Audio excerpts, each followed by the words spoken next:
I know I need to size up with you, and when I defang the Viper, trust me, ain't gonna come from nowhere. Jeff, I already put you out. I don't even know why you're out here right now.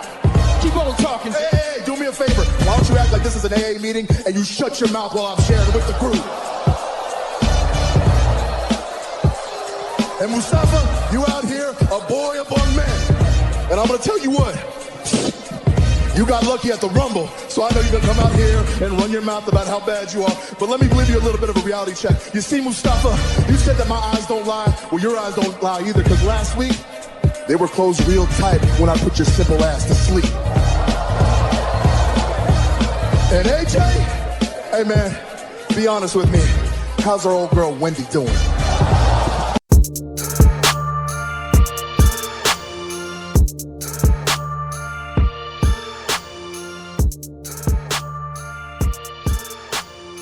Welcome back to the Clark Street Wrestling Podcast. It's me, Hafeez. With me, as always, is Devin. And we have a special guest with us today. It is Ivan from Circle of Debate. Yes. Thank you so much for joining us. The Devious One. Sir. The Devious One himself is here with us, gracing us with his presence. How are you, sir?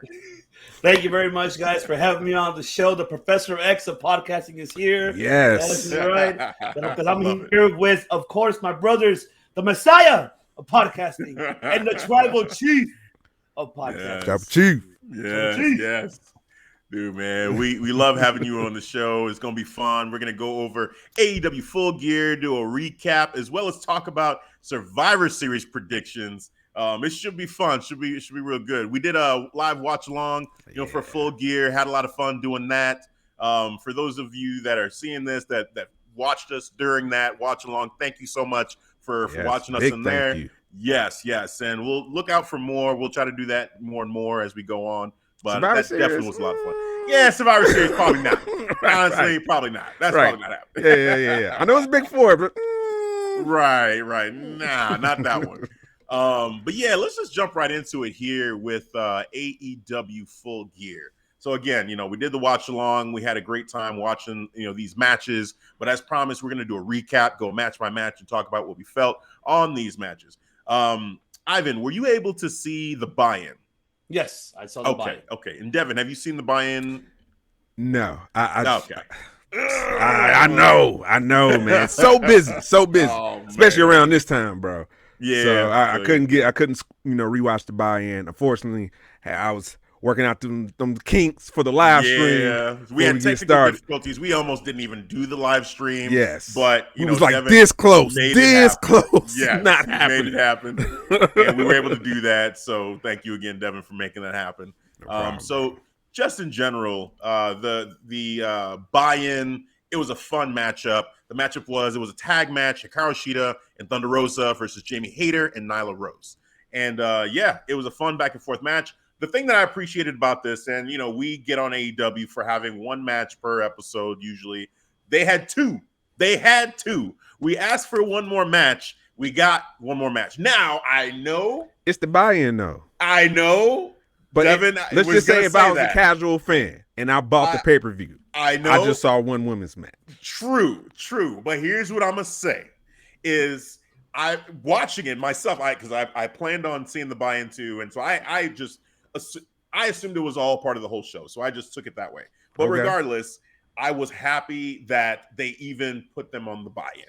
So, and I think this could be a good start and maybe a good sign of things to come, because now, the buy-in, I thought it was a great match there. Then we had the Women's Championship match on the show, which was also a great match as well.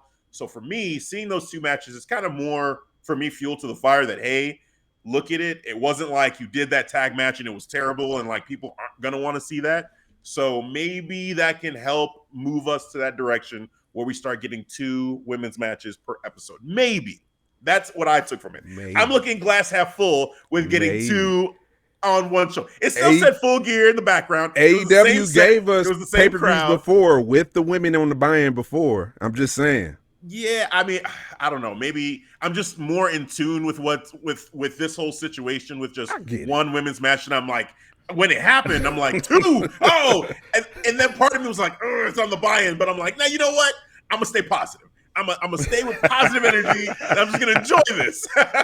So that's just my take on that. Is The match itself was solid, but the bigger thing for me there was that on this show, we've talked about we want one more match, and I felt like we got it. Now, Devin may feel differently, but I'm here to say I feel like we got it to a certain extent. Yeah, I don't think it's going to be consistent. That's why I feel We'll see. Yeah. But Ivan, what's your take on this and maybe being a sign of things to come? For God's sakes, Hafeez, be patient. Calm down. Be patient, bro. Exactly.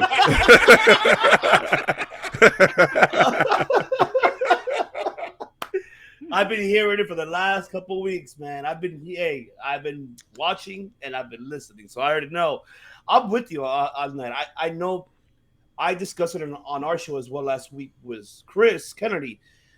It's supposed to be a consistent, at least yes. Add another match to Dynamite to it. 2 women's matches, couple men matches, make it equality, consistent matches for both genders, and so it can be more intriguing for all parties at the end. And right now, with the situation with WWE, how is their women's roster and their division is not looking as best with 2-minute matches. Yeah, Tony Khan should really take advantage of this. And you know what? I need to step it up, level up my women's division, even though he claimed that he is doing that.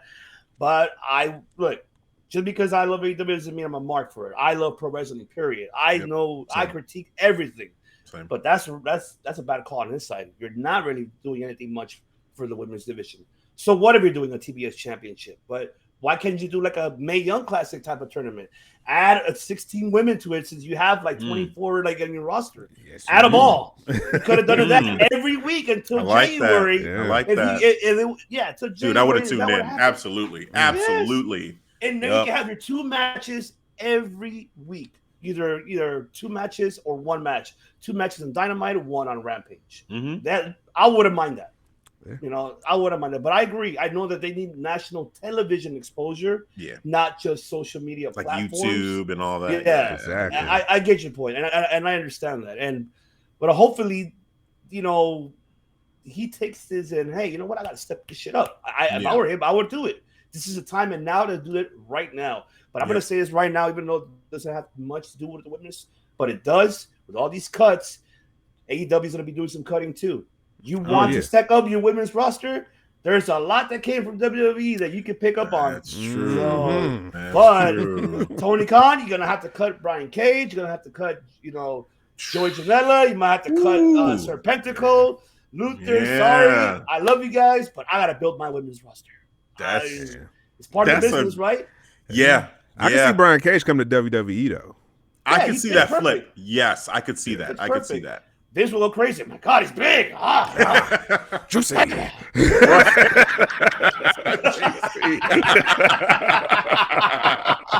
Oh, man. But I can see Vince being real excited about that, man. Oh man. So we're in agreement on this one. Like, definitely, we all want the same thing. So hopefully we see it down the road for sure. All right, let's start it off. The first show on the card, Full Gear. We've got banger MJF versus Darby Allin. Wow. So this matchup, you know what, Ivan? Actually, I'm going to go to you first because again, I already know. Like Devin and I, we experienced it together. So we know how we both felt about it. But, sir, how did you experience this matchup? Like, what was your take on this matchup here? This match was storytelling. Because I know Devin, the tribal chief, always, they have a problem with not telling stories. I'm sorry, but this match itself solidified storytelling. In just the way how the build-up to the in-ring psychology overall from both.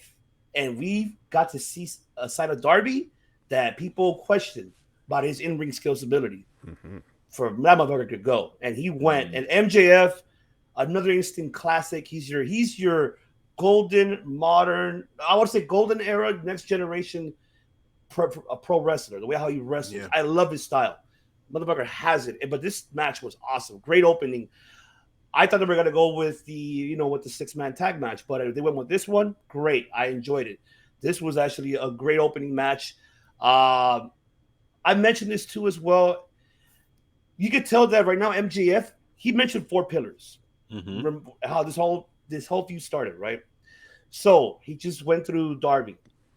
I think he's still gonna go with Darby no matter what. I think that feud is not over yet. Yeah. But what MJF's doing, he's going through each and every those pillars, and it's fantastic. And I think Sammy should be the last one. That's when he wins the TNT title, and I think that's okay. You want to be you call yourself the 4 pillars, but you want to be the main one, so you got to get rid of all the rest of the 3 pillars, knocking them down, so you can be the top pillar, the one left standing with the TNT title. I know everybody wants him to go for the AEW World title. Yeah. No, too soon. I'd rather not have him that yet.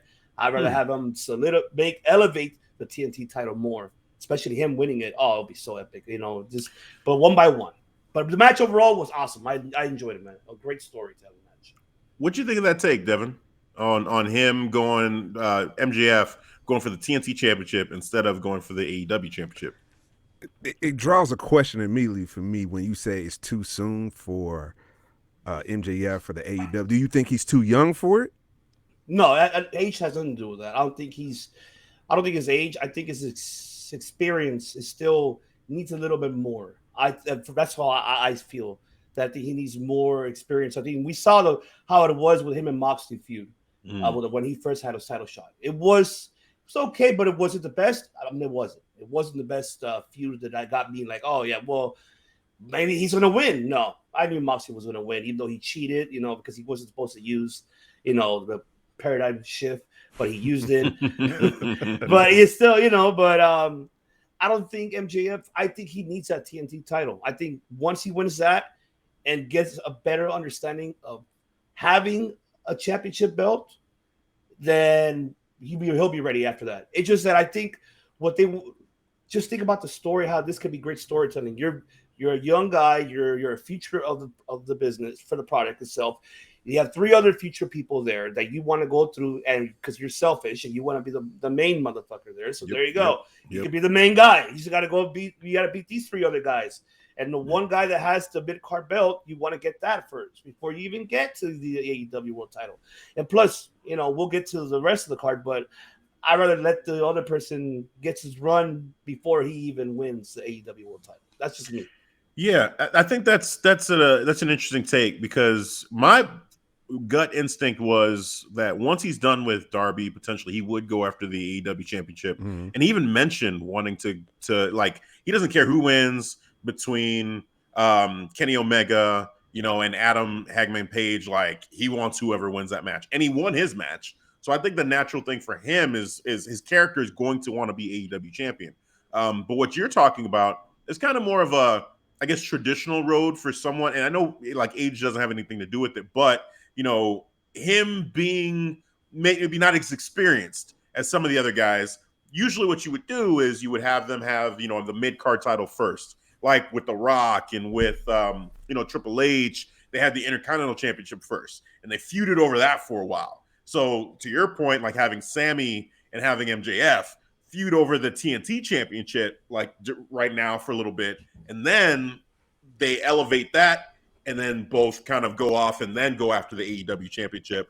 I think is an interesting take that, I'm used to a lot of my favorite wrestlers coming up that way. So I feel like I'm cool with that. I wasn't even thinking about TNT Championship for him until you just said it. But now hearing it and thinking about it, it's like, I actually kind of like that, because I feel like he can help elevate that TNT Championship even higher than what it is right now. I think that is something that he could do around his waist, and with as much heat as he gets. Oh man. I mean, I think that there is a height that championship has not reached yet that he can definitely take it. I think Miro was getting there, and then he got cut short. Yes. He got cut short. And now with Sammy there, it's kind of like, okay, I'm more happy for Sammy. It's not, I don't feel like the championship's been elevated, but I am happy because I'm a fan of Sammy. Like, and just him having it is just like, it's almost just like celebrating him and just being happy for him. But there is something about when especially a heel, like when a heel like that carries the belt and they're dominant, it's like shit, like you're wondering who's going to be the person to take that off of them, and then they keep winning and winning and winning. And it's just like, fuck. It's kind of like with Roman Reigns, really, with the Universal, who hasn't been pinned yet, by the way, in 700 days. But how many title defenses? How many title defenses? Oh, 16. That's a rabbit hole. It doesn't matter. That's right, man. Dude, That's like, doing it. we'll talk about him in Survivor Series. We'll get there. We'll get there. But just, for MJF, to that take, I like it. And if they decide to go that way with him, I think that would be cool. So, but I think we're all in agreement that this matchup, was an awesome matchup. It was a fire matchup. Dare I say, match of the night. There are other matches here that, you can make that claim for too. But right off the bat, starting with a match like this, was just, oh my God, the pacing of the matchup, they took their time, and then at times it was fast. Like, it just had a little bit of everything for me as a fan. Like, in my opinion, I just enjoyed it so much. Just the way that they kind of varied the pacing, that it just was like, okay, if this were the main event, which it wouldn't have been, but let's say it was, it delivered in a lot of ways in just being like the story that they were telling, previous to the buildup and during the matchup, and the way that, like, MJF went after Darby's back to soften him up, and also he went after his arm to set up the submission finisher potentially. But the whole time, in the back of our minds, he told us already, hey, headlock takeover. I'm going to beat this man with a headlock takeover. And I'm like, okay, you're doing all this, but are you going to stick to your word? And this dude pulls out that Dynamite Diamond ring, hits him, and then still says, no, I said I was going to beat him with a headlock takeover, and flips him over and pins him. Regular ass wrestling move. Dude, I was like, Basic. bravo. Storytelling, just, oh my God. It was such a fun story. Yes. Oh, yeah. So definitely a fun match here. Devin, before we move on, any final notes on this match? I just love the story, man, and especially MJF. This is why I had him at number 3 in my rankings, man, because I believe he is. We gonna bring up your rankings? I'm just saying. I know where we're going. Respect I know the where rankings. this is gonna end up. Where's Mike at? I need Mike here. Oh, yes, seriously. Oh, man. Dude. Yeah, rankings. But, MJF, man, he does it at a very golden rate that when he meld like the story and wrestling together perfect. And then he actually elevated Darby too. He grounded Darby, man. He didn't really do too much in the air, and I appreciate that. Even that little roll they was doing, a little gator roll throughout the ring. Thought that was a little comedy, but still within the story still made sense, man. They're trying to outdo each other, trying to get the pin, trying to get a basic, the roll-up pin. And I thought that was great, man. Nothing like outlandish from outside from Darby just doing over-the-top moves, just trying to, execute his what is that, casket drop? What is it called? The coffin drop. Coffin drop, that's right, coffin drop. Yeah. But it to me, it was the best match of the night, man. Yeah, I agree. I feel like it's definitely... It was one of the best for sure, if not the. And as we're gonna go through this, we'll say what the match tonight was. But for me, that was the first match, but it was early contender off the bat. I was like, wow, this might be the best match. Where are they gonna go from here? Well, they gave us kind of another banger in a matchup, is this tag team matchup with the Luch Bros and FTR. Which shout out to the Luch Bros. It's funny, I have it going on in the background right now, and I'm seeing the entrance all over again. Like, these guys. Probably best entrances in AEW. Every time they come out now, I'm just like, I love the theme song. I'm wondering, like, okay, like what new little flair they're gonna do when they had the soldiers in this one, dude. Like, these guys, they're killing it. They're killing the game right now. But the matchup here, I mean, just two teams that have so much chemistry, and you could feel it. FTR, it's always fun to watch how they protect each other and like get each other's back and get each other out of harm's way and do all that. Like, since I was first introduced to them in NXT, I'd always noticed that about them. Like, they have such a love for tag team psychology that they just try to take it to another level with just the little nuanced things that they'll do to have each other's back. It's not so much about this crazy move that they do. It's more about how they kind of think about the other person in the team and how to have their back, because it's just amazing to watch. So seeing that here again is awesome. And then the speed and the way that everything is in sync for the Lucha Brothers, like, they move at 100 miles per hour, yet everything is in its place the way it should be. Like, when I'm watching them, that's how I feel about it, that they're just both amazing, especially Ray Phoenix, who to me, I feel like It's not fair. hey, I fucked up in my rankings because Rey Fenix should have been there. So Yeah. that to me, watching That's that, I was on me like, too. I take that how L could I too. not? Yes, Yep. I need to. I was thinking like I was excluding tag teams. I just wanted to look at singles. But when you look at Rey Fenix, you just see this man is one of the best wrestlers, period, on planet Earth. I don't care what company, I don't care where. He is one of the best wrestlers on planet Earth. I got to put respect on his name. And so there was that one moment where it just seemed like he flew out of the sky From and that jumped angle. into the ring. Superhero landing, man. And was standing there by his brother. I'm like, where did he come from? Dude, effortless. So just love that man. It's they're great. Penta, you know me with Penta too, that swag and how he just kind of like the glove, like everything right, and then bumps him in the face. Yeah, it's just all that, man. That storytelling, it was there. The match was great. We knew what the ending was going to be. I mean, I had 100% confidence that the Luch Bros would win, and it did turn out that way. But it was a very entertaining matchup. So yeah, I just enjoyed the hell out of this. Devin, we'll go to you next. Like, what just general thoughts to piggyback off of that? Man, these two teams definitely showed their ring IQ. That's what I appreciate, man. FTR with their high level ring IQ. To your point, you just said it, man. The way they was protecting each other, the way they was in sync with each other too. Mm-hmm. Preparing for going against the Lucha Bros. I thought that was great, man. Dude, the Lucha Bros. They, man, tag team swagger. Yes, sir, man. Yes. It is decided. It is all them. They got it. Entrance, they have the wrestling skills. Rey Fenix, bro. I realized the mistake when I was watching. Like, we should have had him in his ranking. I was like, what the hell, man? He fucked up. Man, that might would have lower Kenny in my rankings. Mm. Oh, he wouldn't have been fifth. Yeah. Oh man. That is right, sir. He wouldn't have been fifth. Oh man, but I enjoyed the story. The action was on point. Rey Fenix, the way he bounced off the rope so easy, it's not fair. Yeah. It's like not fair. He goes top, middle, up, no, and I'm gonna flip off. I'm like, bro, come on, man.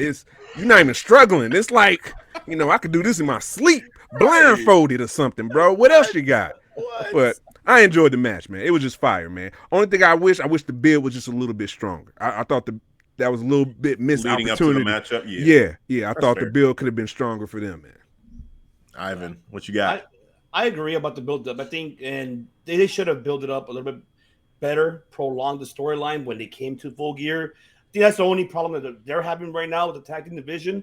Ever since they took it away from the Young Bucks, they're not really making the tag team championships relevant as how they did it with the Young Bucks, booking them every other week with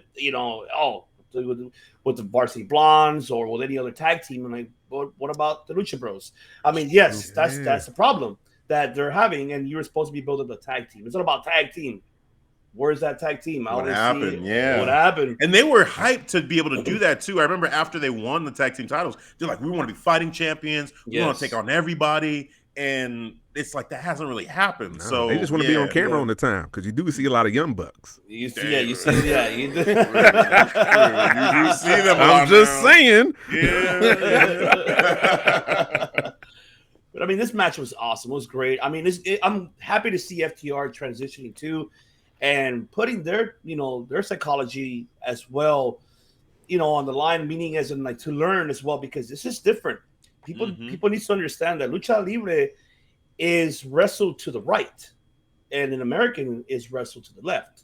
So even though that Penta and Rey Fenix, they're already transitioned to the American style, they already got used to it because they've been here in the States for quite some time and already know how to wrestle. But I can't wait to see FTR when they go to Mexico defend those AAA titles with other Lucha Libre stars. That's what I'm looking forward to see. Yeah, Cartel shut that shit down though, man. Yeah, man, it's an unfortunate, man. Not gonna happen. Triple Mania, it sucks. Man, I wanted to see King Cuerno and Kenny Omega, but oh well, it is what it is. Yeah, pay Narcos, man. Yeah. Is there any word on like rescheduling, or is it just paused? It is paused right now, but they're talking about rescheduling for sure. Okay. It's gonna happen, but I don't know. They might do it in undisclosed information. but good luck with that. I don't think that's. I won't even take the chance. Hell no, I won't even go. Like, right. No, you can have as much money you want. No, I'm not going. No. Right. You got to take care of whatever payment you need to pay first, and then right. Until they get their money. Yeah, I know they want to cut. Figure that out. Exactly. You got to figure that shit out. Damn. But man, this match was great. I loved it. I was reading that it was supposed to be a different finish because I think Hardwood got hurt and got injured throughout the match. I did kind of notice too that I went back and looked at it. Did kind of notice that he wasn't really much presence. It was more Weeder that was there. If you look at the match again, so and I'm okay. I guess I don't know what spot he got hurt. Huh? Yeah. What I was reading, what I was reading about that. I guess there was a high fly move that I think Rey Fenix did on Dax, and I think that it injured his shoulder, and I think he was unapologetic about it. He didn't even say I'm sorry backstage.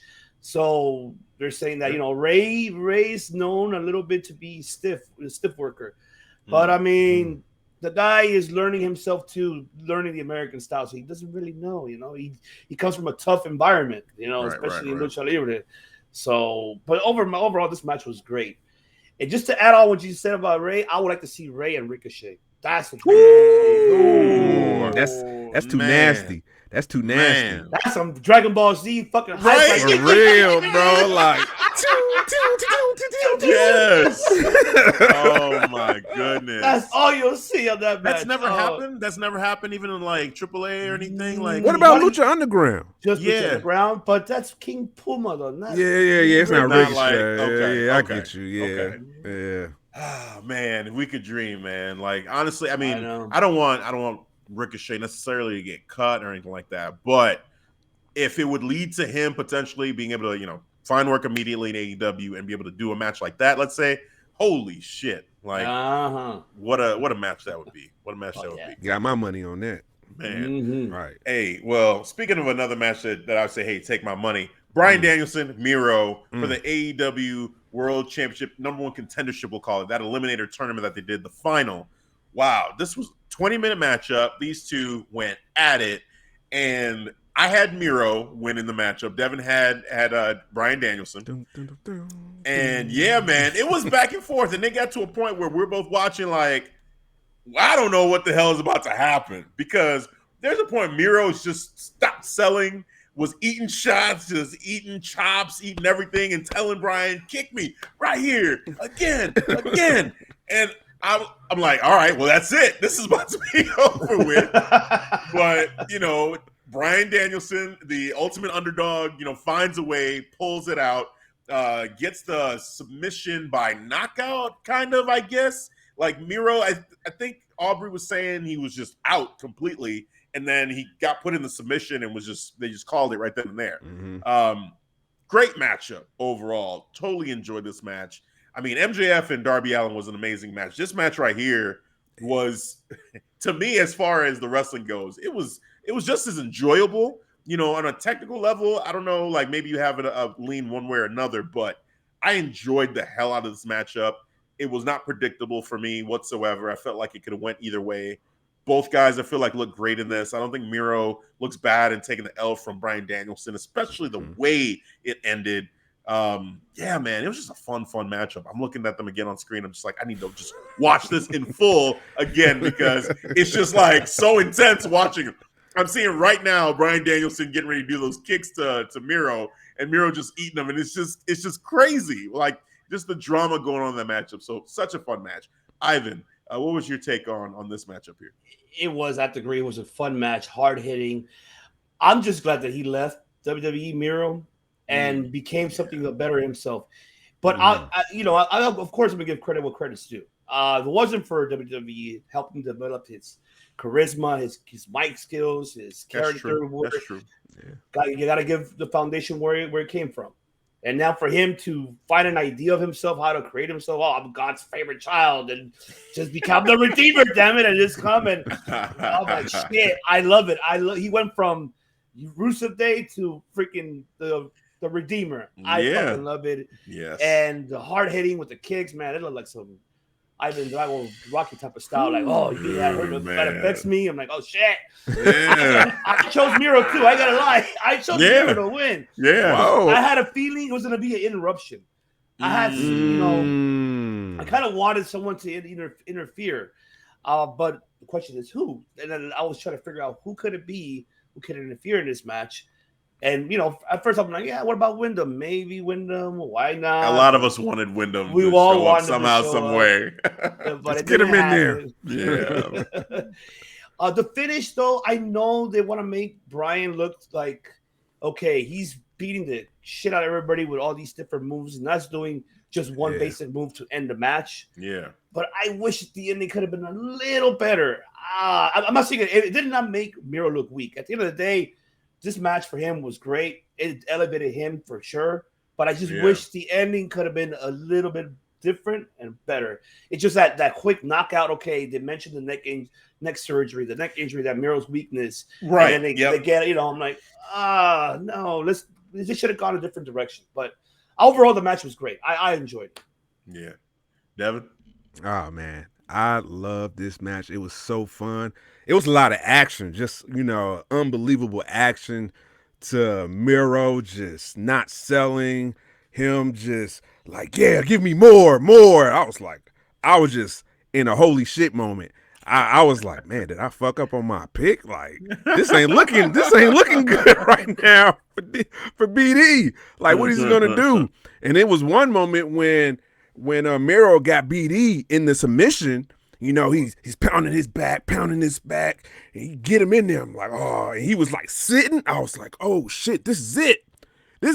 I was like, oh man, Hafeez was right. Like, how's he get out of this? How you get out of this? Because he's sitting on it. He's sitting on his spine, like, oh, he's really in there. He's grinching. I'm like, oh, it was just a real scary moment, but I loved it, man, because it had my heart pacing, and when you get my heart pacing, get my blood just, little excitement in my blood going. Like, I love shit like that, man. That's what wrestling makes it fun to me, man. They had a fun, phenomenal fucking match, man. So hats off to both to BD and Miro.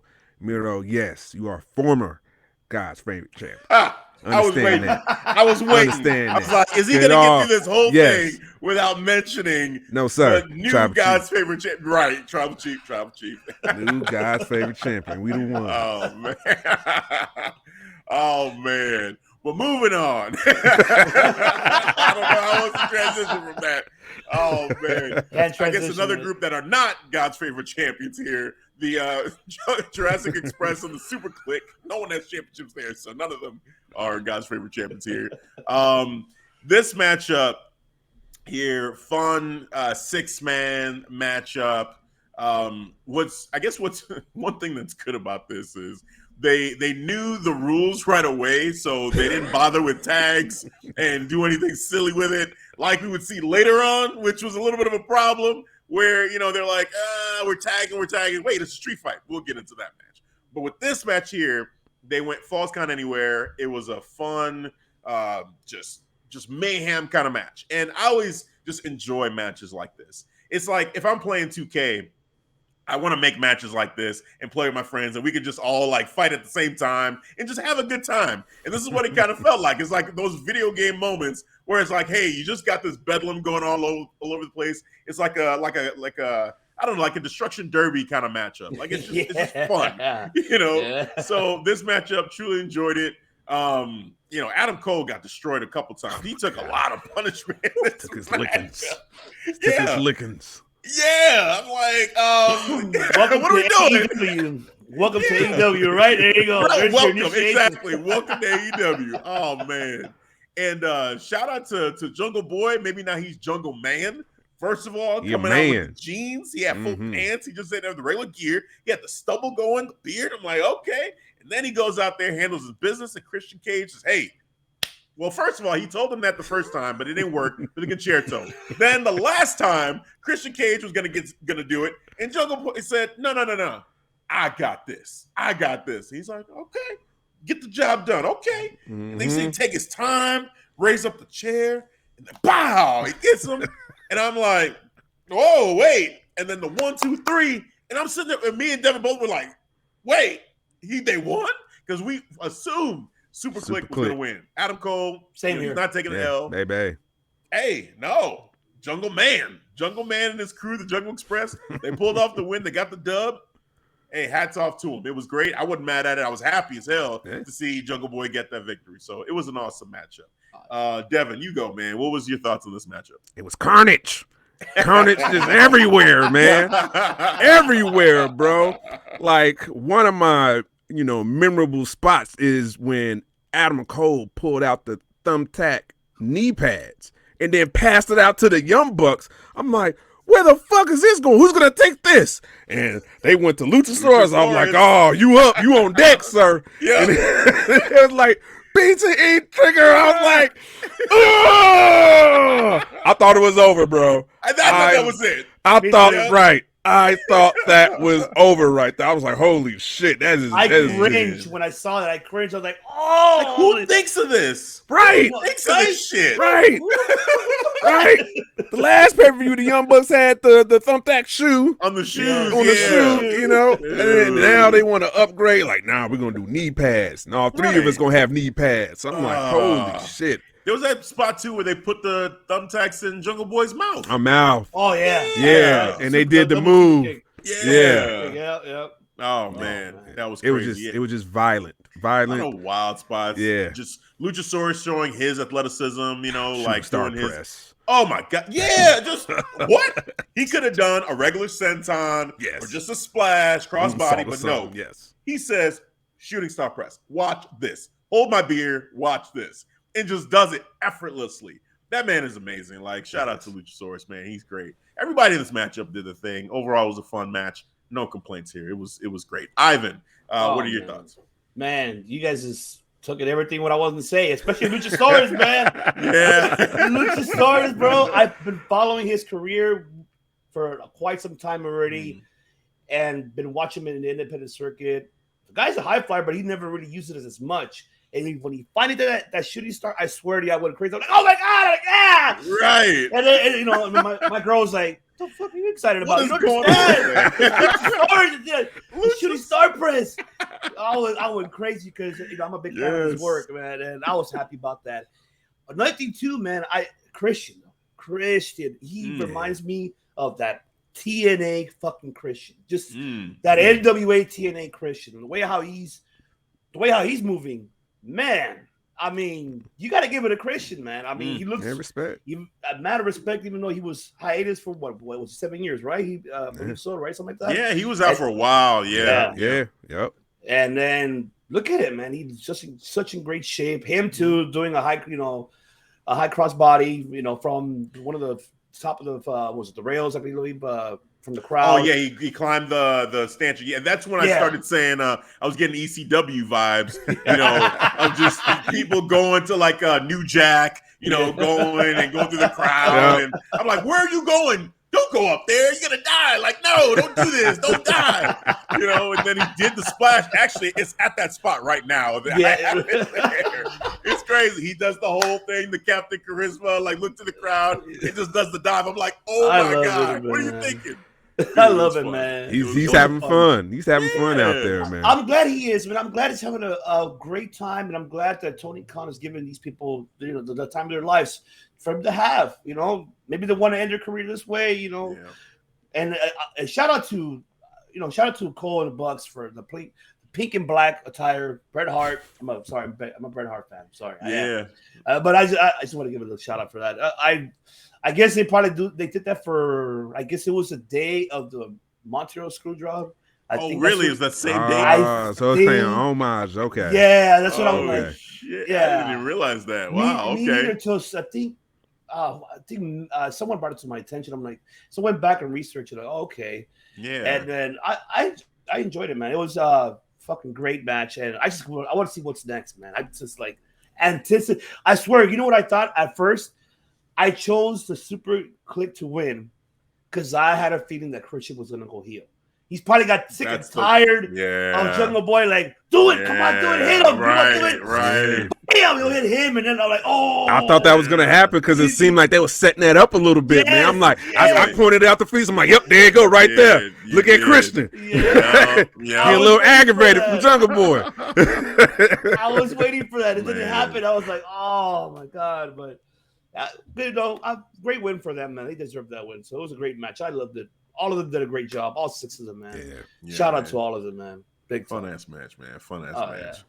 So this next match here, during the live stream, we both admitted we checked out just a little bit. We did. And you know what? It's no surprise that it involved a match with our guy Cody Rhodes.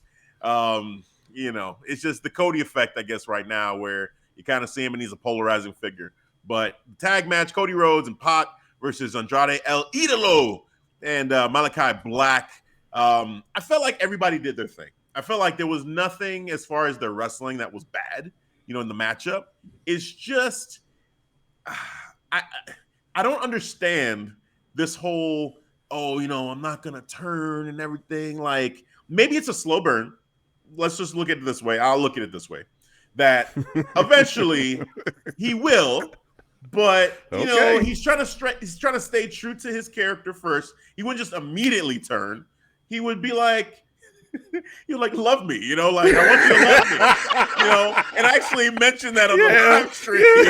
There's that song, love me, say that you love me. That should be his theme song because he's begging this crowd to love him with every ounce of his being. He's like, please, come on, he's giving the gear away still, shaking hands, kissing babies. I get it, but you can't force that shit. You just can't. Oh my god! And then he gave it to a CM Punk fan, the weight belt. I'm like, here you go, CM Punk fan. Right? It's not like, no Cody fan. He's wearing your shirt. He's not wearing your shirt. Like, what is happening? And then he's on the apron. And he's trying to get the hot tag, and he's pacing up and down the ropes, and he's stomping on the steps. Come on, guys! Yeah, come on! The fans are like, nah, man, boo, boo. Hey, especially, for trying to do the Eddie tribute, but you know how they were booing him. They were booing him when he was trying to do the Eddie tribute. Yeah. And then when Andrade did it, like, the Cody. Like, ooh, sorry, read Cody. the room, man. Anybody but Cody. Hashtag that. Anyone but Cody. Everybody can do it but him. That's but Cody. Oh, shit. So, yeah, man. I mean, just like I said, the match itself, it was solid. They all did their thing, and I was surprised in a way that Pac picked up the victory at the end for the team. I didn't expect that because with the whole they weren't communicating well, and it made sense, that these two, because Pac isn't really friends with Cody. It's just by circumstance that the enemy of my enemy is my friend kind of thing. So let's just team up and go against these guys. So it made sense, but I was surprised that they won. And then Malakai and El Idolo, they started having their issues, which kind of didn't feel natural. It felt like they had to make that happen to make the story make sense versus them naturally not being on the same page. So I don't know. I really wasn't feeling this matchup as far as just, again, the Cody effect, I checked out, but I felt like the wrestling was fine. They did their thing. It was a fine matchup. It was all right. Except that botch from Andrade. He fucked up. When he, when Cody did the flip over the rope and then Andrade got stuck. Ah, yeah. Oh, yeah. Cody, like, he showed him. He said, He almost fucked up. Damn, Andrade, you got lucky. But I was like, shit. That would have been a big ass botch if he would have not made it over and he would have fell on his head. I'm like, oh no, Andrade. You cannot make yourself look bad like this, man. That would have just been the icing on the cake for this man. Yeah. That would have been terrible. Be like, no. Oh man. But he fucked up. This is when he knew. He fucked up. Oh shit. So yeah, man. I mean, I don't know. I feel like we've all kind of expressed a little bit here with this matchup. Anything to add really to this one? I can say that honestly, this match was for something tells me that they switched the match towards the end. I don't think Pac was supposed to get the pin. I think Cody was supposed to. But he realized, he's like, you know what? Fuck it, Pac, you get the win. Because the Right. way how the ending was, like, that's it? Like, Right. It just came out of nowhere. what's up? Yeah, like, Yeah. I was not expecting that. Honestly, I picked Malakai to go over. Right. Because this is what I was predicting. I was like, all right, what about, since, Khan mentioned, well, I know some Ring of Honor stars. Okay, cool. I'm like, he's not going to do it. He's not going to bring those ingobernables, Rush and Dragon Lee, because they're relatives of Andrade. I thought they were going to show up, probably interfered in the match, beat the hell out of Cody, and then let Malakai get the win. Sick. And Great booking. Yeah. I like that idea. Call us. We could be a creative writing team, all of us. I would have loved to see that, that happening, and then have Los Ingobernables versus American Factory. They would be demolishing Cody and then go after the Death Triangle. That would have been great to see. But dude, yes, the triangle. Woo! Exactly. Yeah. Exactly. But I feel like they switched that match. So that's why I feel like that's a great point. Something was not. Yeah, they called it right in the ring. Like, you know what? Let's just switch it, man. Fuck it, whatever. And I guess then Malakai got hurt too. I didn't see where though. I heard. I'm trying. His shoulder too, but I don't know where. I was trying to look for them. Like, I went and rewatched the match, but I can't find the spot where he hurt himself. So I was like, it's weird to me. It was. Yeah, I'm with you. It was like, I just feel bad for the participants involved in it, like Pac, Andrade, Malakai. Like, fuck, man. I wish. I'm sorry, Cody. I don't hate you. It's just that, bro, you fucked yourself over by, I'm the EVP. I'm on TV. You're doing all this. Just feels like it's all about him. Yep, you shot yourself in the foot on that, man, and you're not really doing wrestling, bro. And then, come on. Yeah. Just, I mean, me personally, I think the fix is just to turn heel and to own it. It makes sense. Embrace it. Like, why are you being hard-headed? Why are you being hard? It doesn't make sense at all. Like, even on the show, on the Rhodes reality show, and Brandy, how she wanted to talk about making her comeback after she gave birth, she was talking about being a heel, and Cody was like, well, I think you should go face. I think, go, she was like, what? No, I want to be that bitch. I was like, right. I'm like, Cody, why you fighting this, man? Let it like, happen. why you dude is hard-headed. He doesn't need to be. He's trying to be John Cena. You ain't. You know what I'm saying? No. You can't rise above this. I'm sorry, sir.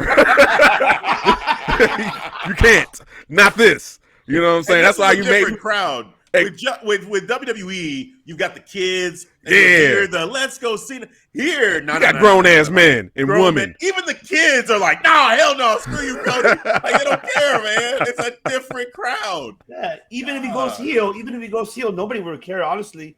They'll just be like, who cares? You think that they would check? You think people would just not really care about Cody one way or another? No. He has to. So he needs to bounce, son. He need to take a break. I think he needs to take a break, period. Like, just work on backstage roles. Just stay behind her. Just stay, do your EVP role in behind the scenes. Do not be on television. For what? I mean, there's nothing you could do about it now. I mean, shit, you shot yourself in the foot, man. That's what you did. You fucked yourself over on this. I don't think the crowd would even want to accept him as a heel anyways. They'll be like, I would. I'm going to be real. I think I would love to see EVP Cody here. I want to see him as a heel. I would love to see him, I want to see backstage him, like, I'm putting myself over, just some gorilla style, some shit. Like, yes, this is what I'm talking about, man. I think people would get a kick out of that shit. Yeah. No, me too, but I want him to use that power, bust like a Vince Shane, like a Shane type of style, like with the elite. Oh, fuck it, all right, I have the power, guys. I know you guys are EVPs, but I'll use more of the power and, booking whatever you guys want.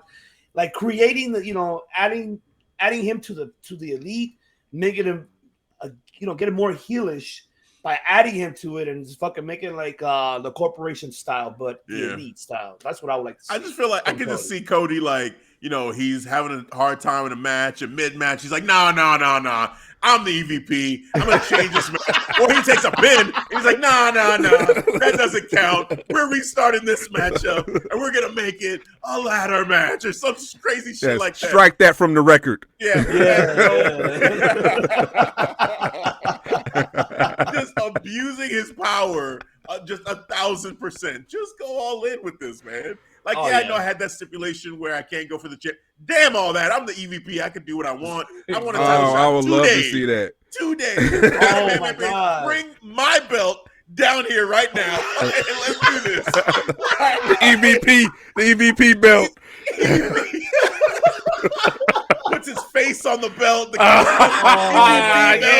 Yes. This is why with the tattoo. It's got the neck tat. Oh, like my he's facing God. this way so you can see the tat in the fucking belt. Bro, you just booked a fucking match there with him and Adam Hangman. Yes. That will put him over as a fucking You know heel. what I'm saying? Hell yeah, I love it. I fucking love Let's go all in. Have his own He belt, loses to Hangman and he creates his own belt. Regardless. Yes. Count. I'm the real champ anyway. I'm the real champ. I do more than everybody here. I pay your guys checks. I'm in the room with Tony Khan, booking these shows, booking these matches. I deserve a championship for that. Matter of fact, bring me that championship. Roll it out. Roll it out. To have it ready. Like, what is this? Cody championship. Damn tattoo right there. Oh, man, that'd be great. I would love it. That would I be love great. it too. Please, Cody, make this happen. All right. The next match, speaking of championships, the AEW Women's World Championship match. The Doctor, Dr. Britt Baker, D.M.D. versus Ty Conti. So this matchup here. So first off, I know, I made a comment about Dr. Britt Baker, right? D.M.D. I said, I can see her. I put her, let's say she went to WWE and went against any of the 4 horsewomen. Like, I would feel like if she debuted in WWE right now and was going to go against someone like Becky or Sasha or Charlotte or Bayley, I'd be like, damn, I'm hyped for this. Like, I feel like she's gotten to a level where, for me, that I can put her up there with them. Like, I wouldn't feel like that was weird for her to be in a matchup with them or even compared to them, right? And so I know Bishop out there and some other people, they're saying, hey, man, no way, no how. That's cool. Everybody has their own opinion. It's all good. Me personally, I just have a lot of respect for the work that Dr. Britt Baker's been doing. And I feel like she, for me right now, is becoming one of my favorite wrestlers to watch. And when I watch her matchups and when I watch her perform, the excitement, the fun I'm having, the entertainment I'm having with her matches and with her performance is up there for me with how much I enjoy a matchup from the 4 horsewomen. That's what I'm talking about. Now, is she technically as sound as, say, a Charlotte Flair or a Bayley or any of them? Maybe not. Is she on the same level on the mic as a Becky Lynch? Maybe not. But for me and how much I'm enjoying her, I say, hey, yes, I'm enjoying her just as much as I'm enjoying the 4 horsewomen. For me. You don't have to agree with that. It's just how I feel. So I just got to put that out there. So say it with your chest. Say it with your chest.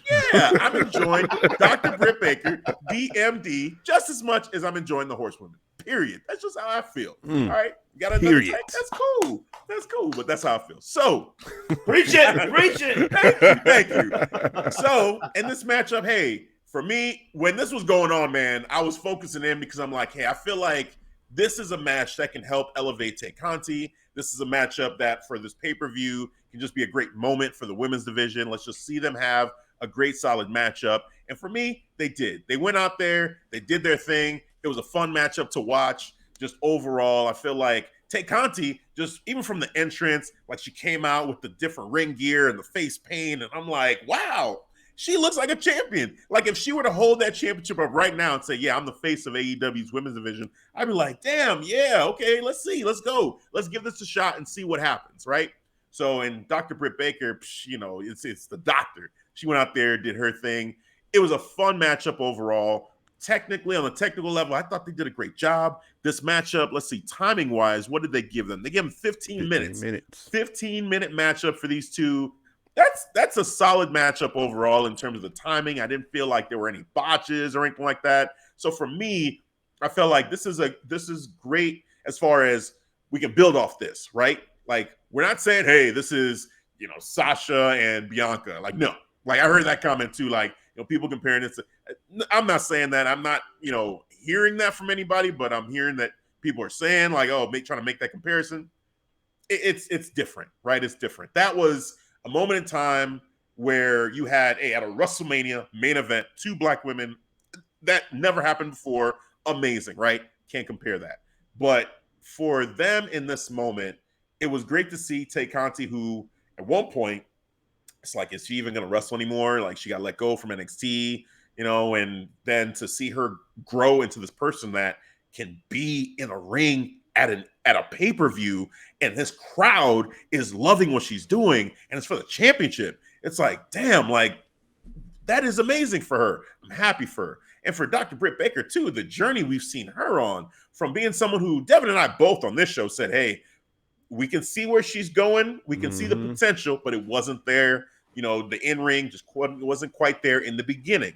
But you saw the transformation. Actually, when she got hurt is when she really started to build up her persona. Right. And then she got back in the ring. And then there was that moment where, her face got busted up and she had the bloody face too. And, it's kind of like, oh, but she kept going. It's like, damn, this chick, she's kind of a savage. Then they built off of that. Then she got healthy again. And then the wrestling, you see it's picking up and she's, trying different moves. And, the Destroyer now, it's great to see her do. And I just feel like she's growing. She's elevating. They're both getting better and better and better each time they go out there. So I truly enjoyed this matchup for that reason. It was a treat to watch for sure. So that's my take on it.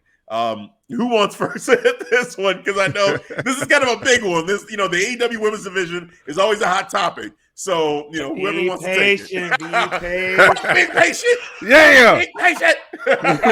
I'm done being patient. No, you know what? I'm with you 100%. Whoever said that, I mean, that's okay. I'm with you. Not comparing the character, but the way how Britt developed her character to where she's at now, she's up at their level. At a Bailey's, at a Sasha's, at a Charlotte's, at a Becky's. She's there. I don't give a fuck what anybody says. If you think we're wrong about that, comment below on their video here and let us know. Because I'm curious to know. Let me comment there right now. She's up to that level. She is. Yeah. She is. And because she developed her character. And I'm glad she found that heel persona and taking what she got a degree on, in dentistry, and taking it and using it, your personal life in the ring. I fucking loved it. Take Conti, another one. I don't know what happened with NXT, what they dropped the ball on. I don't think they gave her the enough time to grow and to find herself. And seeing Take Conti being in AEW, she started, doing matches on Dark.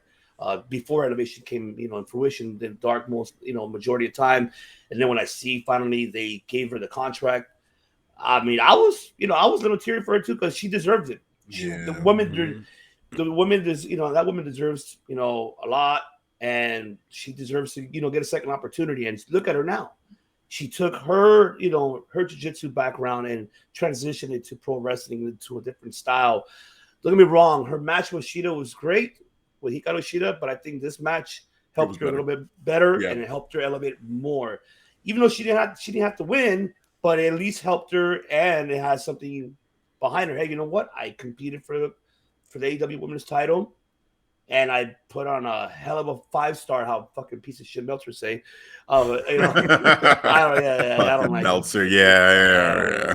I want to talk about it. 5-star rating. I give it 5 beers rating. That's what I give it. So there you go. But that match was awesome. I loved it, and they're both, like you said, they're both growing. Hell yeah, and Tay Conti could prove right here she could be a title contender. She could be a future champion too. And I can't wait. Yes, I cannot wait, man. I loved it, and the crowd, how they got into her, man. The match delivered. It delivered for 15 minutes, and it delivered. I was just like, where the hell's Anna Jay? Go help her out, man. But I was like, where the hell's Anna Jay? I thought she would come out too. Me too. Girl. Yeah. Busy though. Right? Heartbeat. So that, like, she was getting, interference from Jimmy Hayter and, Rebel or Rebel, whatever. Come on, man. And you notice that I was scared for her minute, that moonsault. that she did on Jamie Hayter and Rebel. Like, oh shit, Yeah. because she landed like right on her knees, and I mean, right on her, you know, she landed standing, and then she went back. I'm like, I hope she didn't pull none of her knees or straighten it. I was scared for a moment for her, and you could tell that she was like, here we go. All right, let's go. I saw that. But I'm glad she, you know, she's okay. And the match was great, man. I loved it. I think it did not disappoint, man. Britt Baker, fuck it. She, like I said, she needs to beat Hikaru Shida's record so she could be the greatest AEW women's champion of all time. She needs to do that. She can't lose it.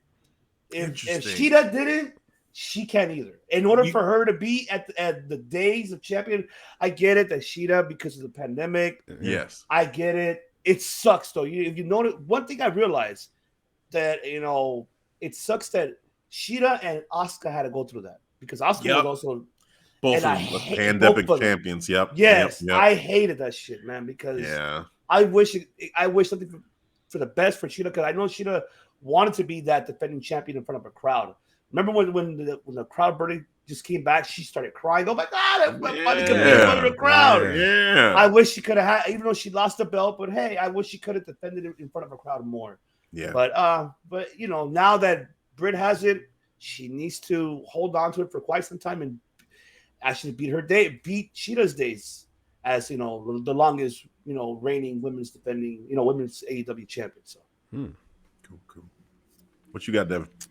Man, these ladies, you know, Britt Baker, Conti, they took probably the most predictable match on paper and turned it and made it unpredictable for me. Because there was a moment that I thought Conti was going to get the dub. I'm like, wow, I was a little on edge, man. It was that moment, and I can appreciate that because they did a great job elevating Conti through the ranks. I think they did a great job of building her character, making it feel relevant, making it feel important, making it feel like not only that she is worthy of being in the ring with Britt Baker, but to Ivan's point, she can be a champion. She could be a TBS champion, man.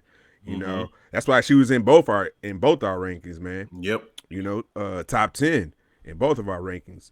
So that just shows you that she's on point now, man. And Britt Baker, what more can you say? She's on point. She's on top of her game. Wrestling is on point as well. I don't know if I go and co-sign with both of y'all and say she's on the level as the Four Horsemen. I think that's where, you know, that's the fork in the road for us. I'm going to go to the right. Y'all keep on going to the left. You know what I'm saying? Stay on your side. Stay on my side. I guess the thing with that you know, conversation is one thing is this, you know, to each their own about how you feel about any wrestler, right? Like, you can say, hey, you know, you love Roman Reigns and you put him over everybody, and I can say, well, yeah, you know, like there's other people that I could say I like more than Roman Reigns, and that's fine. You know, it's all opinion, so it's all good. For me, it's the comparison with the Four Horsewomen again is just about how much I'm enjoying watching her in the ring and how much I enjoy watching them in the ring. Like, I don't feel like there's any less she's any less entertaining with her wrestling and with her promos than they are for me. You know what I'm saying? Now, again, as far as levels, there being levels to this, sure, but there's no real math equation for this. It's all subjective anyway. Like, what a person says, Becky's promo on Raw was great for some, but somebody might say, you know, I really don't care for that kind of promo. And that could blow your mind. Like, what? What do you mean you don't care for that kind of promo? It was a sick promo. She's talking about real shit and how they used to be friends. And, you know, Charlotte likes to have people step behind her and all this stuff. And it was like real shit and like take notes.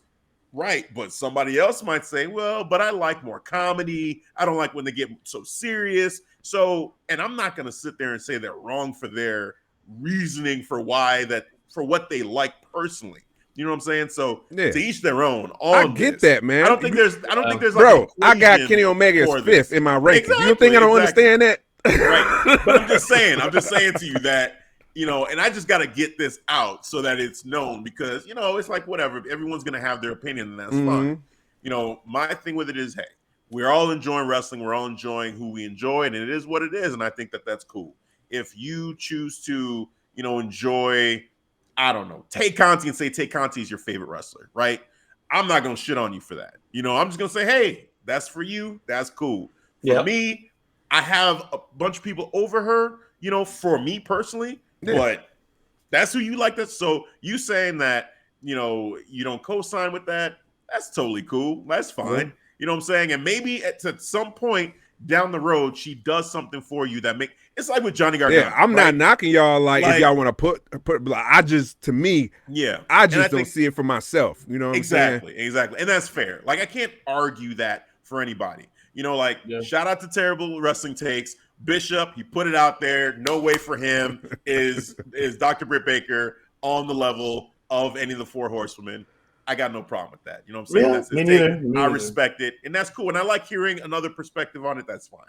But for me, it's like, this is why I'm saying what I'm saying is because for me, I'm entertained by Dr. Britt Baker. I think she's doing a hell of a job for me, and no one's going to tell me like, well, you shouldn't like that because of whatever. It's like, yeah, but I like what I like. So it is what it is. You know what I'm saying? That's it. There's no convincing somebody. So yeah. You know what? To top off with the match, if you notice that Britt and the whole match itself, they protected Tay Conti, first of all.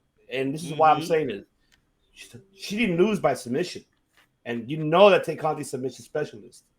She did not lose by submission. That's true. So she lost with a pinfall. And they protected Tay Conti. So this, like I said, this loss didn't affect Tay at all. Oh, no. It elevated. She was elevated. It was cool. She was elevated. I like the fact that she lost differently instead of, with the finisher of Britt Baker. But it was like I said, a great match. I get it, Devin. I know you feel different of the comparison, but I'm going based upon characterism. I'm going by charisma and character. She's at that level. I like it. Even her last promo what Britt did, I think I forgot what she's like. She mentioned, oh yeah, the blue, green, brown. I don't give shit about. I don't give a shit about what color your belts are. All I care about is this one right here. Yes, that promo. That was a sick promo. It was. Yes. Sick promo. I was like, hell yeah. This is. Facts. She wanted to be that bitch. That's the bitch I'm talking about. Yeah. Hell yeah. And that's something that obviously the four horsemen will do too. They'll do the same thing. So that's how I compare it. But I get your and I respect your point. But like I said, she found that. She finally found it. It's there. So that's why I say, that she's at that level. I get your point. And I think where I see it is like, so, right now me and you, Ivan, we're kind of in that same boat where we see it, we respect the game, we respect what she's doing. And we're just like, hey, you got me. Britt, you got me. You sold me. Yep. Devin, he's sold as far as in AEW. But as far as comparing, he's not. And that's fine. You don't have to be. It's your perspective. Now, where I'll compare it is like, say, like a Johnny Gargano, right? When Johnny Gargano, and I hate to bring up this matchup, but when Johnny Gargano and Adam Cole went against each other, Devin was not feeling Johnny Gargano. He was so mad about that whole situation. Johnny, was not feeling him. Didn't make sense. But over time, seeing Johnny, the heel turn for Johnny and just the entertainment value, now you got a Johnny Gargano fan in Devin. You know what I'm saying? I got the way shirt. Yeah, shirt. He's wearing the merch. The way, right? The way. He's like, the way. You know what I'm saying? So sometimes it takes time. And for some people, it's like, hey, she hasn't done enough for Devin yet. And so maybe with time, with more promos, with more matches, with just more experience overall, like it could get there eventually, and that's cool. It's just I'm there now because it's just entertaining me. I'm just having a good time with it, and that's cool. Me too. You know what I think they need to do from my eyes. I think they need to just build that women's division up a little bit more for Britt Baker. Just overall the division. That's fair. I think that would help, and then maybe I can connect the dots. Yeah, but I think would help more, and I think it's probably you want more seriousness in Britt. You want more of that aggression, a little bit more style, not too much of a goofy aggression like how like Charlotte and Becky and Sasha. They really don't do none of that goofy shit. The only one you can say is Bayley. And Bayley went fucking over her being a heel. Yeah. I mean, you can't go wrong with that. And she can kick ass in the ring, and that's what like kind of Britt is doing. It's like, okay, goofy, funny, realistic promos, but she's kicking ass in the ring. And plus she's playing that classic women heel that you want. You just want that type of heel. Like, oh man, you just want that. You want that fan. Like, damn, fucking bitch won. Right? Damn, like, that's what you want. You know, like that's what you want. Yes. You want that soap opera. You want that. Yes, you know, and that's what she's developing and building it more. Yeah. Like how Bayley did it, you know. And when she comes back, I guarantee she'll do that same thing again. And I love it. I love Bayley's character. That's why she was what last year, I think 2020, I believe so. She was like top, the first number one in PWI for that reason. So it's gonna happen with Britt too. She's my favorite out of the four horsemen. Is Bayley. Yeah, hands down. Yeah, for me it's Sasha. You know that. Sasha I just feel like just complete. On always, but I feel you on Bayley, Bayley, especially with the heel turn. Yeah, the heel turn, and when she did the pandemic, and then carry that over in the Thunderdome era, and ding dong, hello, like, and then turn that into a show. But like before, yes, ding dong, like, oh man. I love this shit, man. I love all of it. She's gonna get a big pop when she comes back, man. Huge pop. Dude. I hope she stays heel. But she's gonna get a huge pop. She's gonna get a huge pop. I don't know how you can. Well, it will hurt. I think she can make it. Yeah. But Becky did it though. You know, Becky had a huge pop when she came in at SummerSlam and then like flipped that immediately. Yeah, but she's still towing the line a little bit, Becky. Well, now that's true. We'll get into that when we talk about Survivor Series. Because you're right. It was that was a great promo, but it was a face promo. So like, aren't you supposed to be anyway? But I love Becky. I love all of them. So, this is great. But we'll stick with AEW. All right. So that was the women's matchup. Just got a couple more for AEW. CM Punk versus Eddie Kingston. Okay. Emotional matchup here. This matchup here, Eddie Kingston is a son of a bitch. This dude, the first thing that happens, they look face to face and then he backhands the shit out of this man. 360 backhand. Immediately. And just enjoys his work. Is sitting there just laughing, like, got him. The crowd's like, oh shit. CM Punk is asleep. And the ref's checking on him, and he's like, well, that's all, folks. So I love that. And then they kept going, and the matchup overall, like for me, it was about the story that they were telling. The Eddie Kingston was being held back by CM Punk and other guys like CM Punk, all those years back. And, this is Eddie Kingston getting that respect back, So I enjoyed it. I enjoyed this matchup. The pacing. I know, again, there's some people that have a problem with the pacing. And I'm going to shout out Bishop again. Terrible Wrestling Takes does not like the fact that that CM Punk just doesn't have that gas tank right now. And, he even the 7 years, he's like, that's not an excuse. And, hey, I respect it. If you didn't like it, you didn't like it. It's all good. I'm not going to try to convince you. But for me, watch that matchup. It reminds me, because Devin, you say Roman Reigns with his pacing, you like that. You like that slower pace, that more methodical pace, right? Yes. And I know there's a difference between just running out of gas and just on purpose having that slower pace. But I still it doesn't bother me. It really doesn't bother me it being slower. Even if, he doesn't have a gas tank. Okay, fine.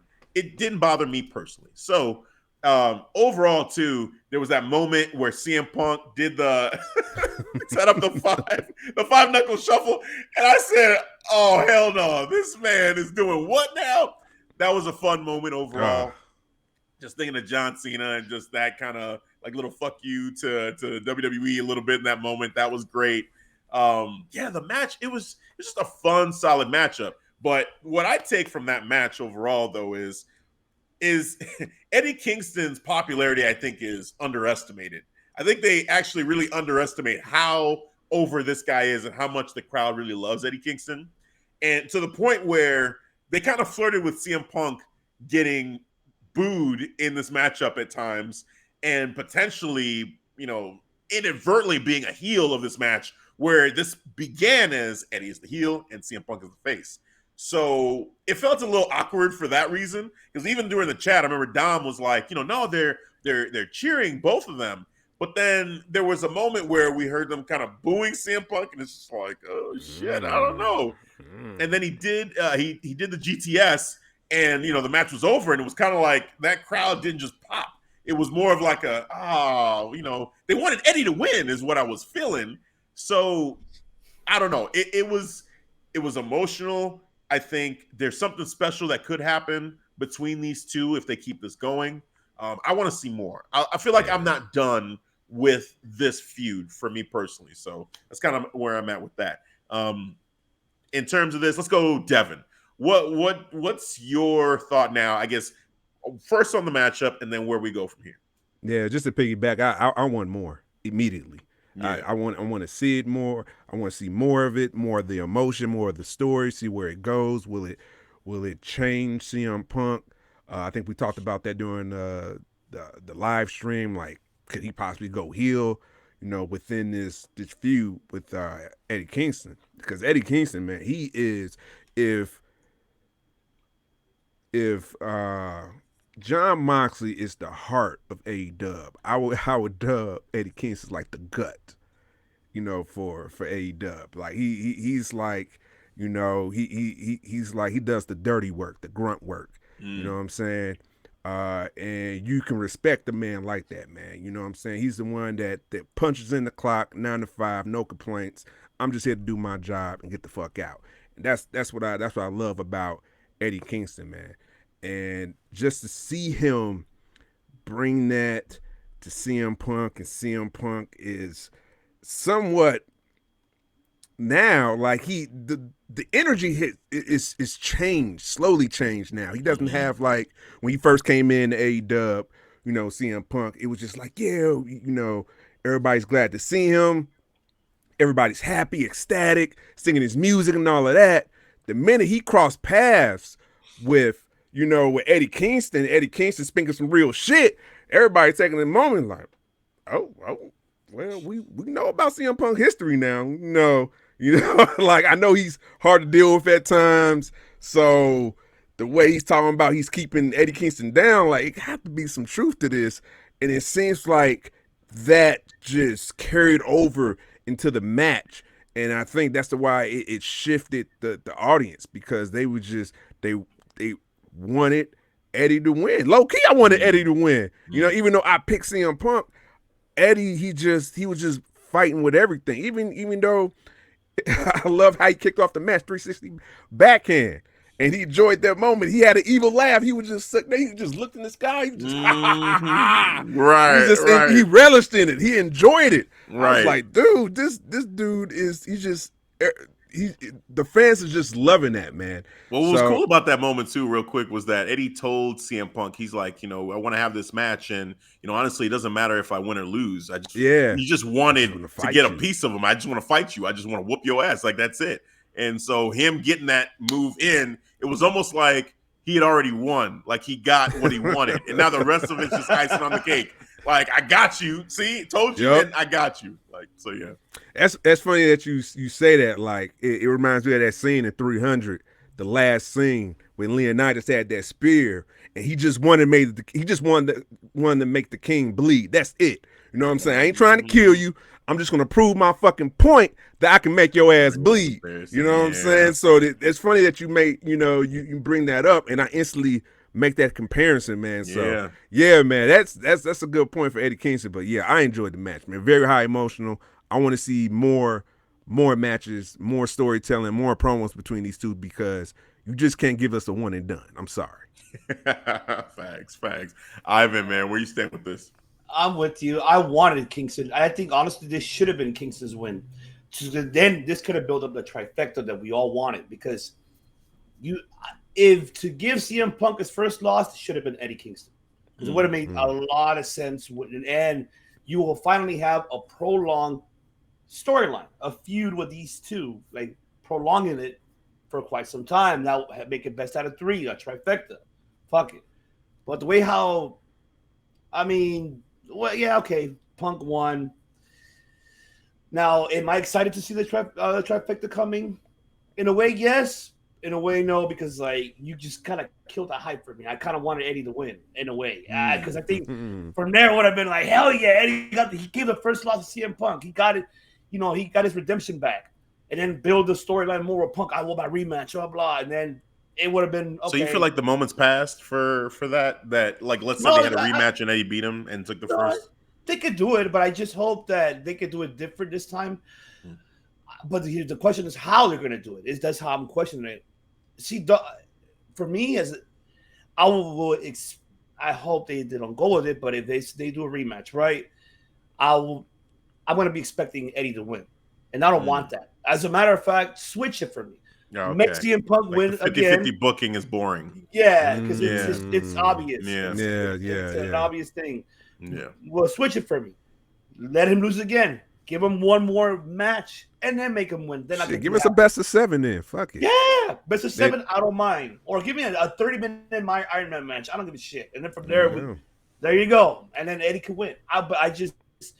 This could have been CM Punk's and Bryan Danielson's night to lose, because if none of that would have happened with Moxley, I think they would have gone a different direction. I think Moxley would have won, and giving Bryan Danielson's first loss, and then also giving CM Punk his first loss, and having these two partners transitioning to full-on heels.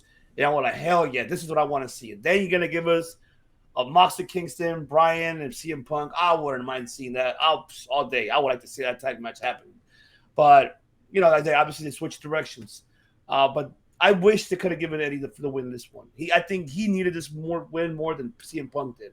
Then those references to Cena, man, I was like, what are you doing? Even before he did the fight, he was doing the shoulder, the shoulder tackle. I was shoulder tackle. Right. Right. For FU, and then the GTS came. All right. Man. But man, it was a great match. So Eddie, ever since Eddie got his exposure on national television, and even the vlogs helped him too. All those promos, the guy is the promo king.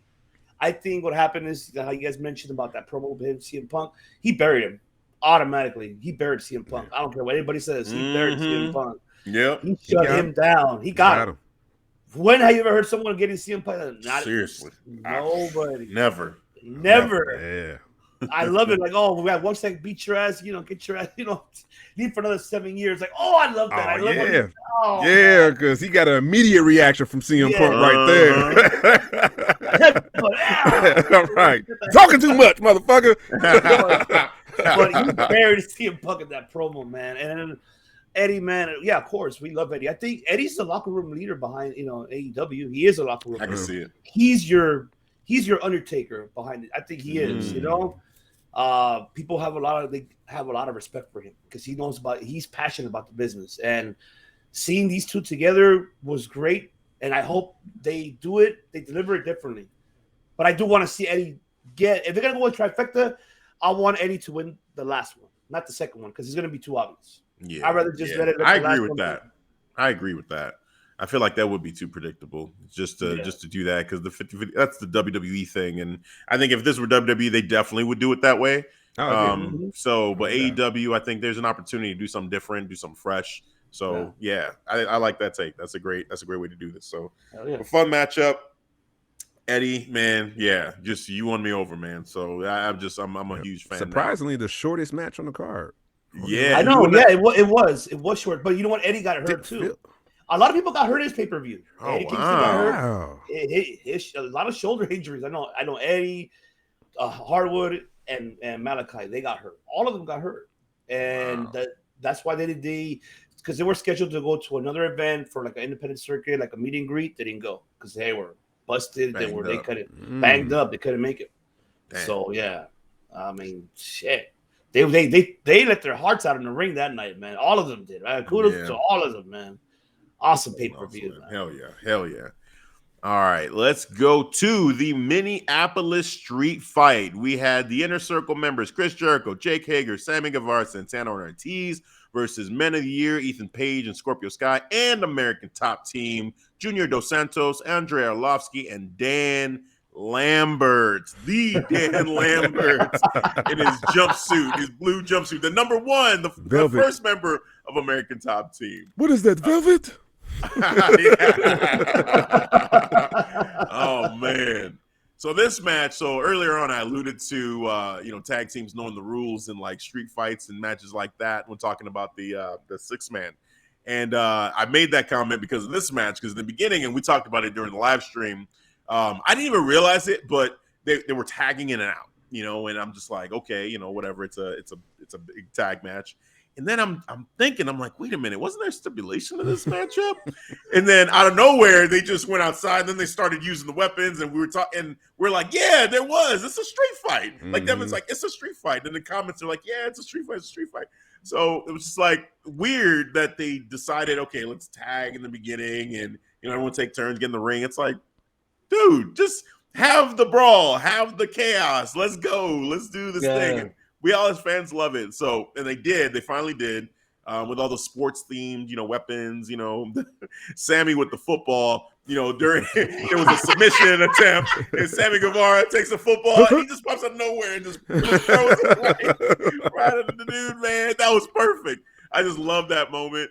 And yeah, overall, it was kind of interesting. Now, we called out a couple things. One, Andre Arlovsky was just kind of there. Like, I don't know. Like, he just kind of felt like he was getting a paycheck. I'm just here for the check, bro. Then he was just there for the check. But Junior Dos Santos was having himself some fun. I was so happy to see Junior just go out there, being willing to take the moves. I think he took a superplex and was going and showing athleticism, and he's in great shape. The man was in great shape, showed it off, had his shirt off, everything, was having fun. He missed a spot. He missed one spot. There's Jericho getting ready to do the lion salt. And he goes, Junior. He's like, it's just like, bad.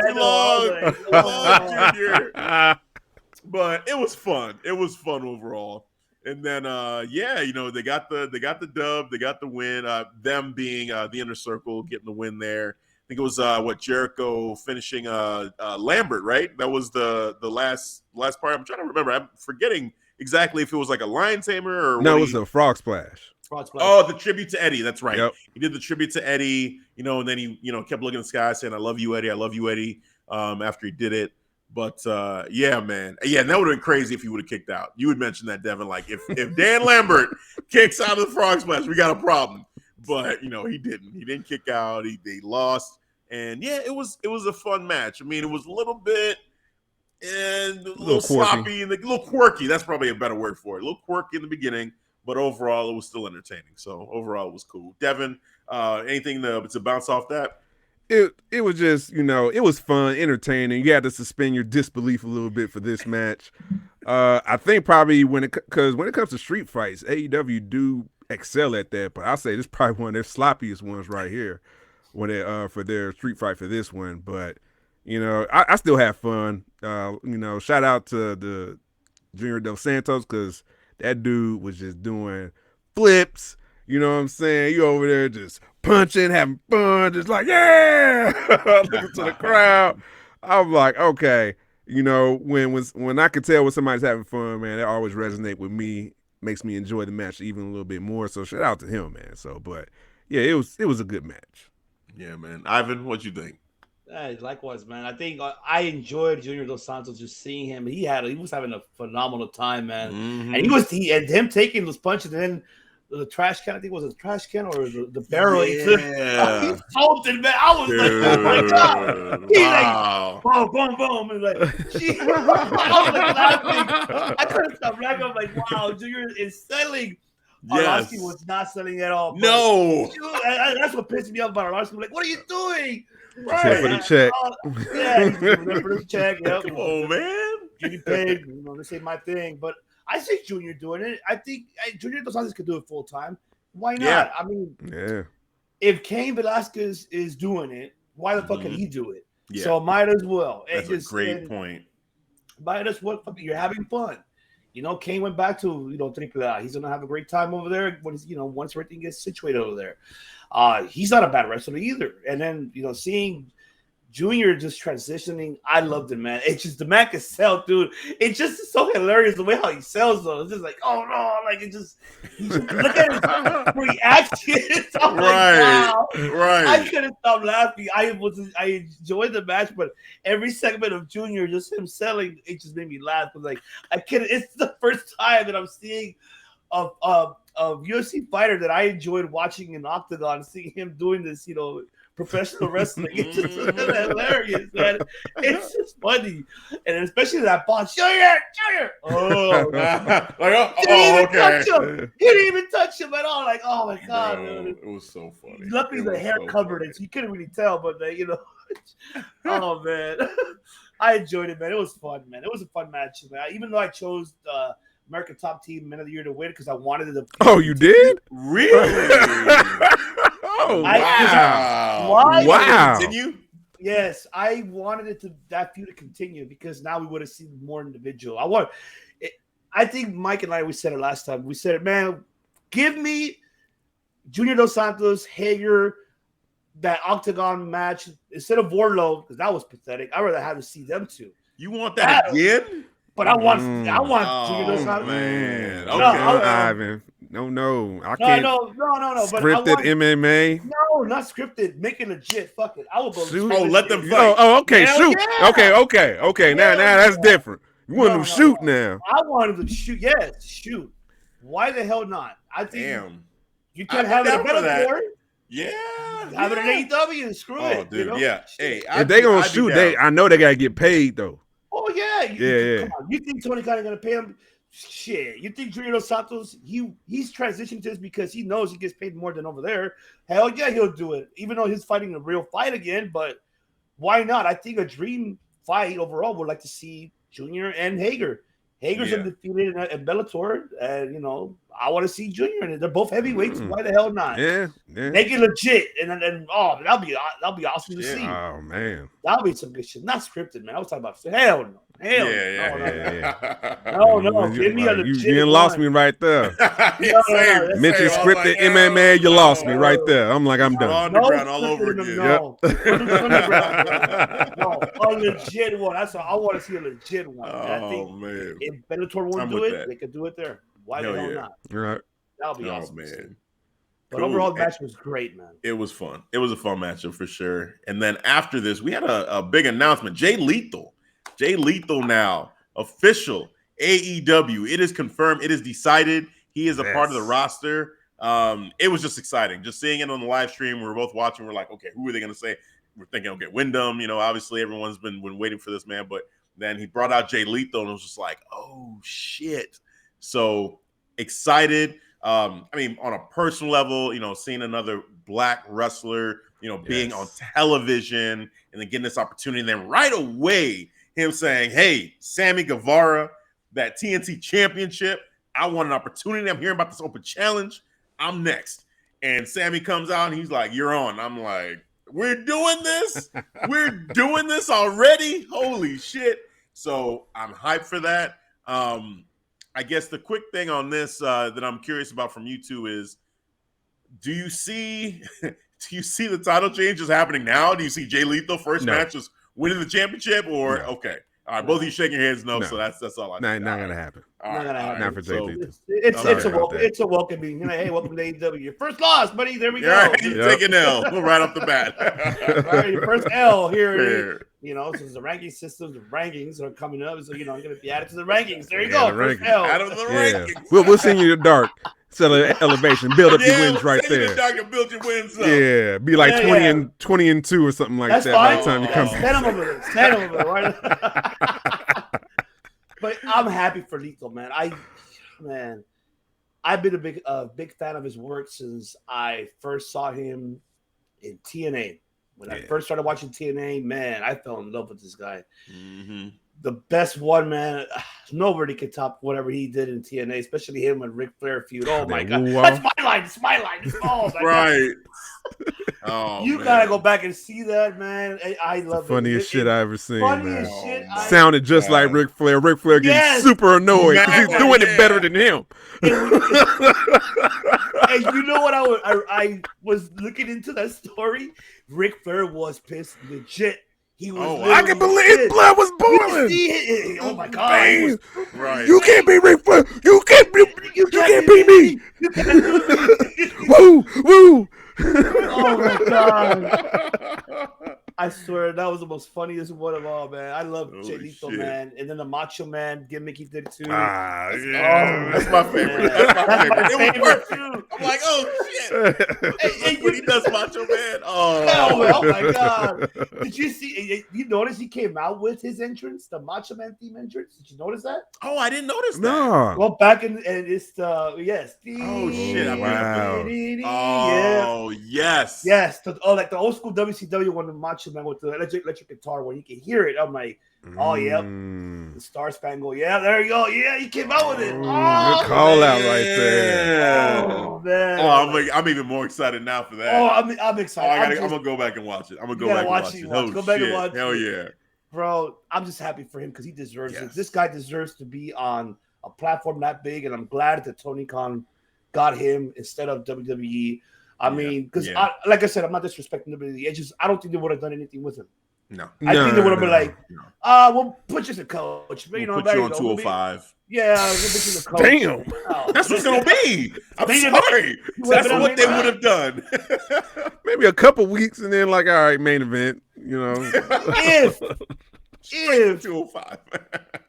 if Paul Levesque was, if go back to years ago to the black and gold NXT, hell yeah, he would have fit. Yeah, he would have been epic. NXT. He would have fit perfect. Yep, Ooh, that my version God. of it, he would have fit perfect. Yes. Yeah. Rest in peace, that fucking Oh version. man. Yeah. Rest in peace. It's over. Yeah, It's that's done. all I can say. It's dead. It's dead. AEW took over, man. They're the new black AEW and took gold. that energy. Yes.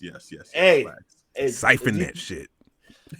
You can't blame Hunter though. It's not his fault. It's not his him. fault. It's not his No, fault. Yeah, not his fault. that any claims of that is just BS. It's not. No, Hunter's yeah, fault. It's just yeah, what it exactly. is. They weren't set up to really succeed in that No. war that was going on. So Not only that, it's just Vince does not like pro wrestling. He likes entertainment. Right, sports Exactly. entertainment. That's his thing. Yes, that's what he And likes. Triple H was doing wrestling. Triple What H was AEW doing Ring all of the Honor indie, 2.0. bringing all the indies together, and Yes, he was doing Ring of Honor 2.0 to Yes. NXT. And Yes. it was Yes. awesome. I Yep. enjoyed every. That's why Lethal would have fit perfect. Oh my God, Lethal.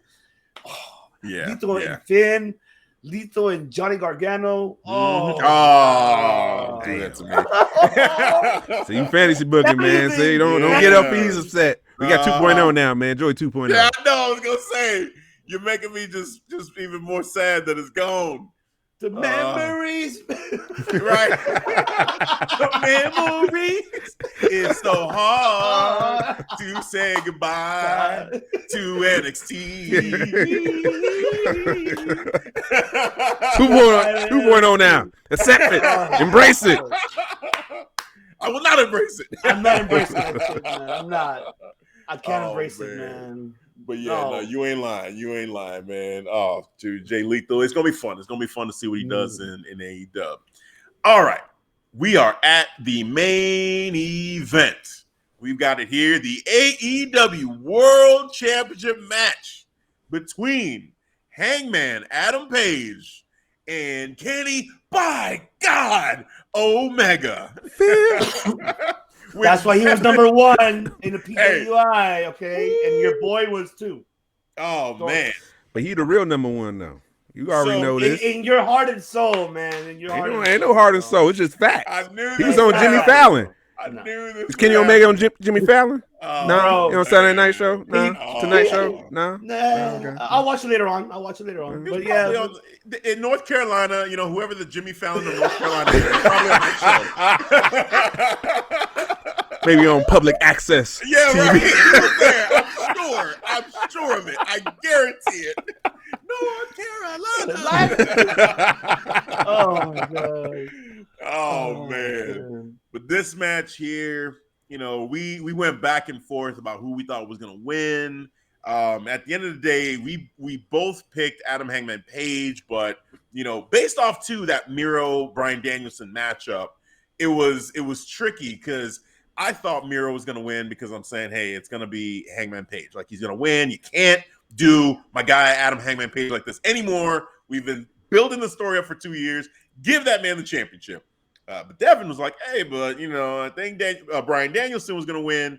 And then you were kind of like, you could see Kenny Omega potentially winning this and setting up the Kenny versus Bryan Danielson for the championship, for that matchup.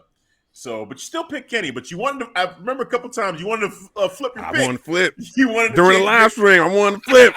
Right after the Miro and BD match. Right. I was like, you know what? I was like, no, you have to stick with your pick. And you're welcome. You're welcome for making you stick with your pick. Yeah.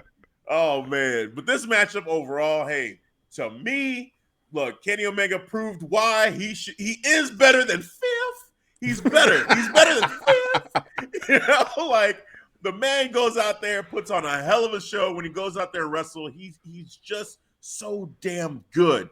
The wrestling, right? Like the character, the promos, and all that, I get it. But when it comes to the wrestling, this man, he's you got to say he's one of the best in the world. He's wrestling, just period. He's top 2 for me. There's Bryan Danielson and there's him right now at the moment. If we was gonna do a wrestling like rankings, just wrestling, wrestling, then Kenny Omega top 2. I'm waiting. Right, everyone like, huh? Like, huh? I know what to say it. Say number 1. Just say it. Oh man. So, and that's fair. So I guess we're in agreement there. When it comes to wrestling, there's no debate. He's one of the best. I can't separate it though. Right. No, hey, it's fine. We get it. Fifth. We understand. We understand. We get it, fifth. We get it. We get it, fifth. I know you plead the fifth, but I already know. Yeah, right. But I love how, again, the story, the way this buildup went. I mean, from the beginning, when they were a tag team, I was kind of seeing already the storyline happening. Jon Moxley was champion. I remember telling Devin, I said, I feel like Kenny Omega is going to be the guy to beat Jon Moxley. And then I feel like because of this whole thing with Adam Hangman Page, that it'll be Adam that takes that belt off of him, because that'll kind of bring him full circle. He hit rock bottom, when they lost the tag team championships. Like, and Kenny was just like, I'm done with this guy. And then they had that matchup. I think it was the number 1 contendership matchup, basically. And he beat him. And I'm like, oh, man, like Adam was going through a lot. Has the Dark Order kind of trying to help him out, and then they lose the opportunity again. And it just seemed like, okay, when is this going to happen? And then the it seemed like it was supposed to happen before at All Out, but life happens. He starts a family. Has a kid. Congratulations, Adam, on having the kid, by the way, on the baby. And then you got Bryan Danielson coming in. You got CM Punk coming in. You got Adam Cole coming in. And now there's all these new names, new faces. You're starting to think, is Kenny going to go against Adam? Like, maybe there's something there. Is he going to go against CM Punk? Because everyone's going nuts for CM Punk. And then Bryan Danielson has that match with him. And it's like, oh, shit. Like, this was a 5-star matchup. It ended in a draw. Is this going to be the match for the championship that we're going to see down the road? And this whole time, Adam Hangman Page is off to the side. He's doing his thing, his family, and he comes back. And he wins that number 1 contenders matchup, and it's like, okay, come on now, like this is it. This is the moment. It has to be. But I had my doubts. Because Bryan was him winning that matchup. I was like, oh shit, like you might be onto something. We might be seeing Kenny Omega, go against Bryan Danielson, but I was so adamant. I was booing Kenny Omega during the live stream, cheering Adam Hangman Page. I wanted this to happen. And finally, when you had the Young Bucks out there looking at Adam Hangman Page and not interfering, because it was such a great way to bring it all together. That's exactly what Adam Hangman Page did to them, but he cost them their match. Mm-hmm. So it seemed like, are they going to do this to Adam? And, you got Nick, and he doesn't do anything. He just steps back. And then he went to the other side. And you got Matt, and he's there, and then he gives him that nod. And I said, oh, shit. Like, here we go. Like, there were so many things going on in my mind. First of all, Adam's about to win. Second of all, what the fuck is going on with the Elite? Like, this is it. Like, they're turning, like they're flipping. Like Adam Cole and the Superkliq. Like, is Kenny out? So there's so much going on. I'm so excited for Dynamite. But for this moment, for Adam Hangman Page, the crowd, the lighting they had for the crowd was purple. They were in Minneapolis. You got the Dark Order in the back. I'm like, oh my God, this is so perfect. He's wearing the gold and black, the colors for the championship. Make it happen, and they did. Kudos to them. It was a perfect moment. He won the matchup. Dark Order came out. They put him on actually, they gave him a beer, and he said, damn the beer, give me a hug. And they had the group hug, and they put him up on their shoulders, and they put up the copyright, for the AEW. And, Devin was like, is that it? Is something going to happen? I'm like, I think this is it, my friend. I think this is it. And fade to black. Oh, it was such a good feeling. I went to sleep happy that night, knowing that Adam Hangman Page was champion. It was great. Just a great way to cap off the show.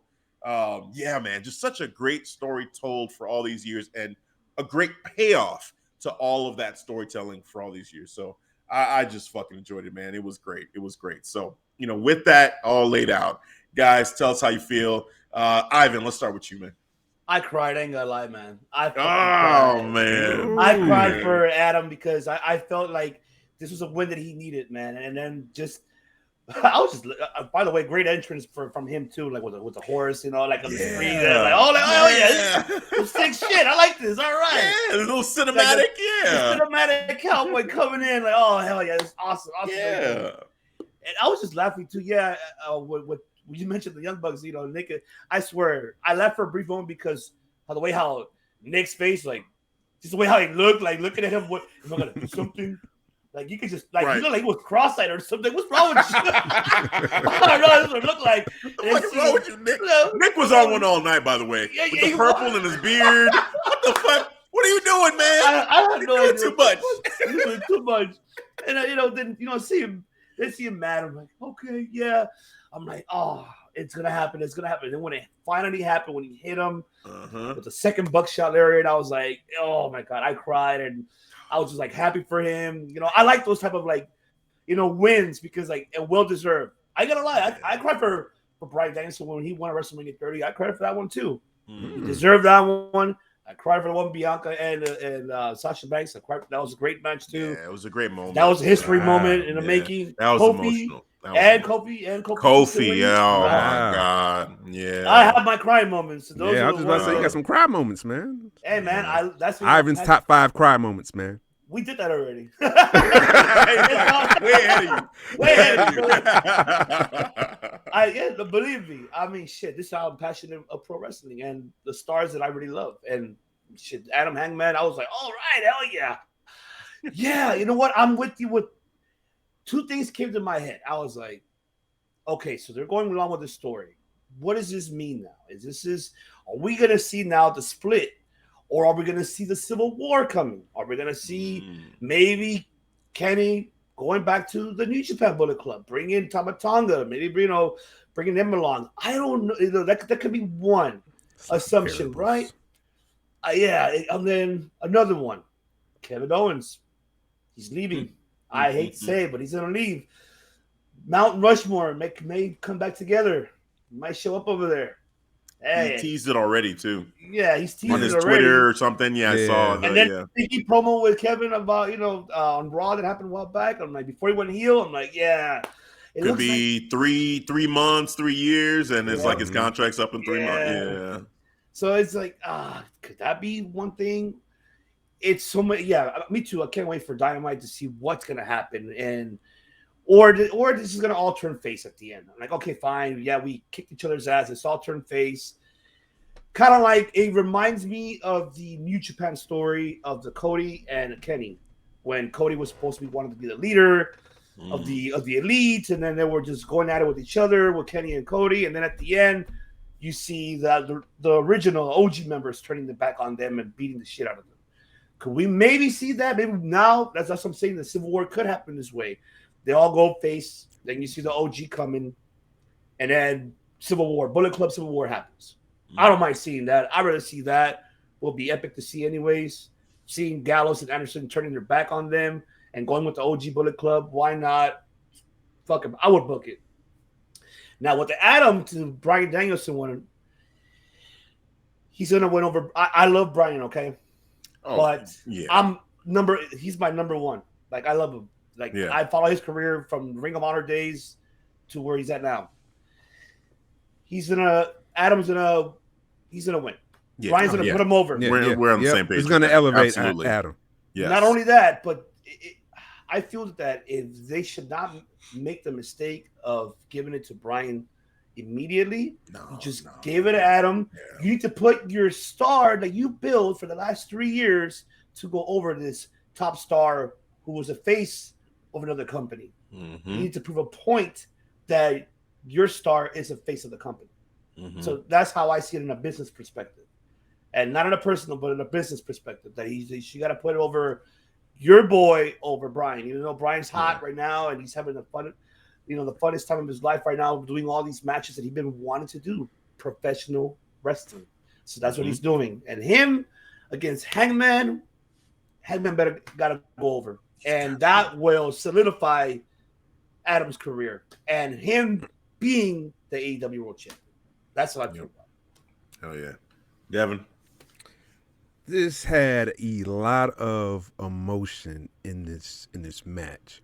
A lot of unpredictability too, and I love the teases. It's funny that that Kenny Omega, is the only man to kick out of the one-winged angel. One-winged angel. Yeah. It would be him to kick out the finish, and that makes a lot of sense. And I thought that was a boss ass move right there. I'm like, okay, because man, I was on the edge of my seat when Heyman Adam Page hit that. I was like, oh shit, he hit that shit clean. I was like, and then he kicked. I was like, oh man. I'm like, okay, that was boss. That was boss. Yeah. I like that from Kenny.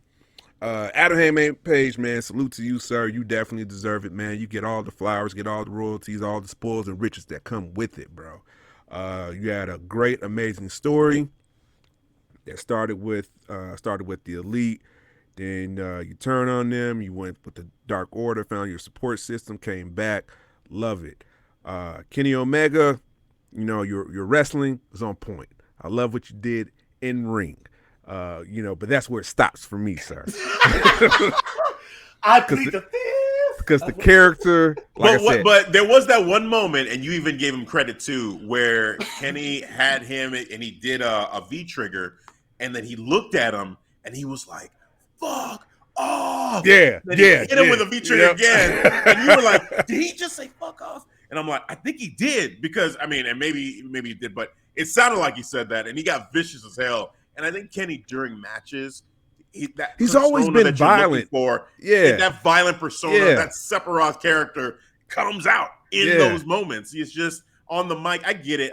For you in AEW, he really hasn't showcased that, like, because I've seen in Bullet Club and New Japan and some of the other, he has that side to him, the cleaner, like he has that vicious side to him. It's just here they've played it more for fun, like the being the elite kind of fun like stuff like to do. It's a little bit more comedy, but it's I don't know it's just quirky, because even that it might have worked for that contract signing last week.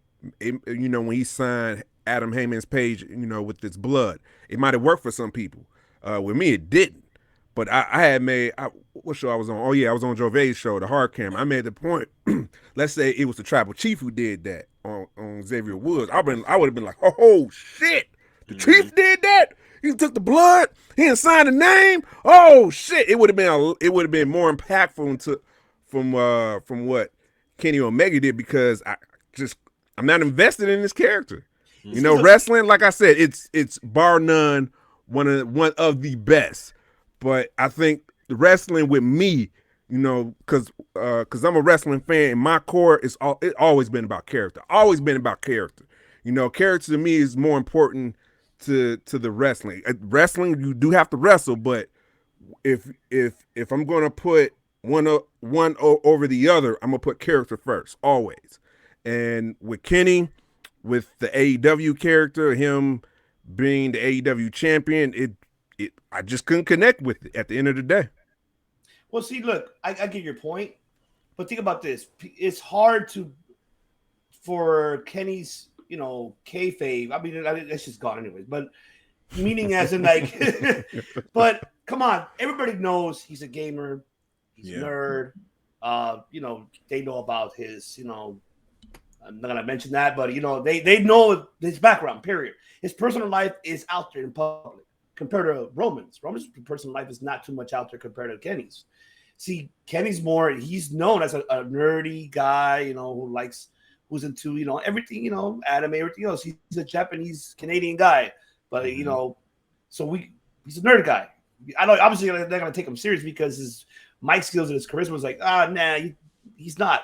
But if you could picture, he's like your egotistic, I know I'm better than you type of style. I am a nerd, so what? I'm ego. I don't need to go ahead and be so serious about you at all. My seriousness is in the ring, not outside of like mic skills or anything, or promos. That's the way how I see Kenny because I follow Kenny's career and how Hafeez mentioned, he's an animal when it comes to the ring and from New Japan, which he hasn't brought fully yet to the States because he wants to change it. He doesn't want to be that New Japan character that he left. He wants to leave it there and just develop something different and mixing it, with the style of his new character you want to create. On the other hand, with Roman, you see Roman on the other hand, of course, he's a serious guy. And we know about little personal things, with the the whole thing, what happened, with his health, and I'm glad he's fine. I mean that on a personal way, not in business fine. But and I'm everything else. You really don't see much of Roman out there in public about his personal life compared to Kenny. So that's why everybody knows Kenny. Why I know why you can't take him that much serious because it's like, all right, just a nerd guy that can't even talk on the mic. But of course, you're gonna Roman. Of course, Tribal Chief. Yes, the looks and everything else. Right. I'm not hating you on that. I never said Kenny couldn't talk on the mic. I just said his character just didn't connect with me. Like at first, when he was the belt collector, I love cocky, confident champions, and he was like, on that path with me for me to okay, I might get there with him, but then he just fell off with it. Yeah. I mean, I think part of the thing with that too is they really didn't. I think they kind of failed him a little bit in this way that, and I know there's business stuff behind the scenes that maybe prevented this from happening, but that belt collector gimmick, they didn't really follow through with that on AEW as much. Like you would see it if you were watching Impact and if you were following everything he's doing on your own. But if you just watched Dynamite, you weren't really getting the sense of like what he was actually doing. Getting the Impact and the Impact TNA championships. And going, what was it, the AAA championship as well that he got? Like it wasn't followed through as great as it could have been. Because I think, that's to your point. I think that's a great point, Devin, that, that cocky heel, I know you, Adam Cole, like you love that kind of cocky heel. And they were onto something. And it seemed like they just kind of dropped that storyline when it comes to Dynamite television. Like it just kind of quietly went to the side. So overall, I feel like there were a lot of things that like they would have him in the background, and the Elite would be up front. And it was like, well, he's the heel, like he should be up front. Or like, as much as I love what Don Callis was doing on the microphone and being that mouthpiece, I feel like it was almost sometimes to the detriment of Kenny, who I know can speak. But then you almost kind of convince people that maybe he can't speak because you got this guy talking for him so much.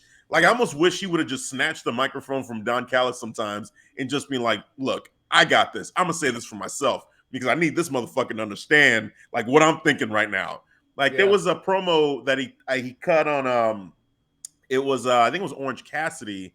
It was supposed to be, I think, Pac and Orange Cassidy going against each other to see who was going to fight him. And Kenny was like, look, this guy Orange Cassidy, like he was talking about Pac, he was ignoring Orange Cassidy. And he's like, let's just stop all this nonsense and get Orange Cassidy out of this matchup because we all know that he is not on the level of me or Pac. So get this dude out of here. And I feel like that, I was like, oh shit, yeah. I like that promo. I remember that. Yeah, yep. Like he's telling like it is. Like, look, man, I'm the best. Pac, okay, yeah, we're gonna have a great match. So give me him. Don't give me this dude that has his hands in his pockets with the glasses. Like, that's a joke. He is not on my level, clearly. To hear him say that impassioned promo like that, I'm like, oh shit, like that is like that. I enjoyed that a lot more so than him doing the Space Jam stuff. It is what it is, but like him doing that or even the Ghostbusters, it's like, yeah, okay. Are you ready for this? Right. Like, are you supposed to be a heel right now, or what? You see the Tribal Chief do that? Come out to that? Yeah, like Roman Reigns, Ghostbusters, or jumping the basketball and missing the layup. Like, Roman, what? I would never see Roman do that. Hell no, you won't. You will never see that. No. Never. The day that ever happens, I'll be like, what? Oh, dude. Then I will get on you. I'll be like, that's the Tribal Chief? Yeah. You'll be like, nah. Devin will be like, I can't defend that. So yeah, man. So I get it. I get where Devin's coming from. I totally. Yeah, me too. I get it. I respect. So it's all good. But Kenny in ring, like I said, we can all agree. Like, this man, he's on another level. He's one of the best in the world. And yeah, we'll see what happens on Dynamite. I'm definitely looking forward to Dynamite to see the aftermath of this with the Elite, to see Adam Hangman Page, the new AEW World Champion, just showing up and holding that belt high. And is he going to go as Bryan Danielson right away? Is he going to, have another opponent leading up to that matchup? We'll see. But this matchup, this card, everything was great at Full Gear. So before we end this, as always with these recaps, we like to give the grade to see like where this stands for us. I'm gonna have Ivan, the guest. I'm gonna have you go first. What was your grade on a letter score? A, B? No, it's not gonna be an F. I know it's not gonna be an F, but this was not an F pay-per-view by any means necessary. It was definitely a great pay-per-view. But what letter grade do you give it? Before I give my letter grade, just wanted to add on to the main event. Did you guys see the referee, how he sold that fucking clothesline? Oh my God. Shit, yeah. Yeah. He's like, when Kenny brought yes. Which was smart. Yeah. Wow. Yep. Man. He sold the shit out of it. Like, wow, good shit. He did sell it. I was mad too at that point because I'm like, I was so invested in this matchup. I wanted Adam to win so much. And when Kenny did that, I'm like, fuck, this is how they're going to do it. He's going to use heel tactics and steal this from Adam. No, like, come on, ref. And then you see Aubrey chucking. Like, I'm going to get down there. Hey, she's lucky it ain't that WrestleMania fucking ramp like man. Dude, she'd been so out of breath. She would have been out of breath. And just pass out by the time she get there. Like, my God. I tried. So yeah, man. But having said that, man, where do you got A? Is that what you said? I got an A, man. This is honestly, they're not disappointing in their matches, man. All of them are fantastic. All of them. It's hard. You can't even say it. You can't even debate that it was a bad match in the card. There has not. And this is, man, Full Gear by far has been top-notch fucking pay-per-view. Like, even the one last year was great too. This year, man, was awesome, man. I just can't wait for the next event, man. They're pulling it off, man. As much as I know that we'll get up to Survivor Series, but yeah, we're getting there. We're getting there. I'm kind of dreading it, but we're almost there. Yeah, might do a real quick rundown. Just but hey, yeah, might as well quick rundown, man. This is gonna be real quick. Yep. Might not even put up graphics for the editing, man. For Survivor Series. It's real quick. Hey, man, I'll give it an A, brother. A for me, man. Cool, man. Devin, what you got? I'm gonna give it a solid A as well, man. No A+, no A-, just a solid A show. I thought there was a little misses within the matches, like the Cody Rhodes, because it was just, I think, a negative impact that resonated down to Black and Pac and Andrade, so it negatively impacted them, which sucks. Come on, Cody, man, stop being hard headed, bro. Just go here. Fuck. But All the other matches, man, they were just on point, slap. Practically every match breathed, man. Now I'm looking at it. Like an average, I want to say maybe 15 minutes. Doing the math correctly. Time. Yeah, 15, 16 minutes on the average, which is pretty phenomenal, man. So yeah, but solid card though, up and down. Enjoy the pay-per-view. And enjoy the, watching it with you as well, man. Yeah, doing the live watch along. It definitely adds something to be able to to watch it with you and just enjoy it and be able to talk about it live. So definitely had a lot of fun with it. I'm gonna make it a hat trick and make it a solid A as well. I feel like overall it was a great pay-per-view from top to bottom. Yes, there was a little Cody fatigue in the middle, but I feel like the wrestling minus that botch from Andrade, was still a solid matchup overall. Match of the night. I mean, that first matchup, MJF, Darby Allin, definitely. I feel like that was still at the end of it, looking at all of them, looking back at it now with you guys, I still think that was the match of the night, the first match. But that Miro Bryan Danielson matchup for me, I was just so on the edge of my seat for that. And the main event, with Kenny Omega and Adam Hangman Page, just it was chef's kiss. Like I thought they did a great job. Yeah. So solid A all around. So that does it for Full Gear, the recap. All right, guys, that's gonna wrap up for part 1. Be on the lookout for part 2 along with the After Hours episode as well. Don't forget about that. And you can always find the awesome podcast and the video platform on our website, ClarkStreetWrestling.com, ST for the abbreviation. And don't forget about our merch. We got some great merch for you. Beach towels, hoodies, coffee cups, notebooks, even blankets. Yeah, I said it. We got blankets for this winter time up here in the Shire to get all warm and closer to your significant other. So don't forget about it. ClarkStreetWrestling.com/store for your pleasure. It is decided.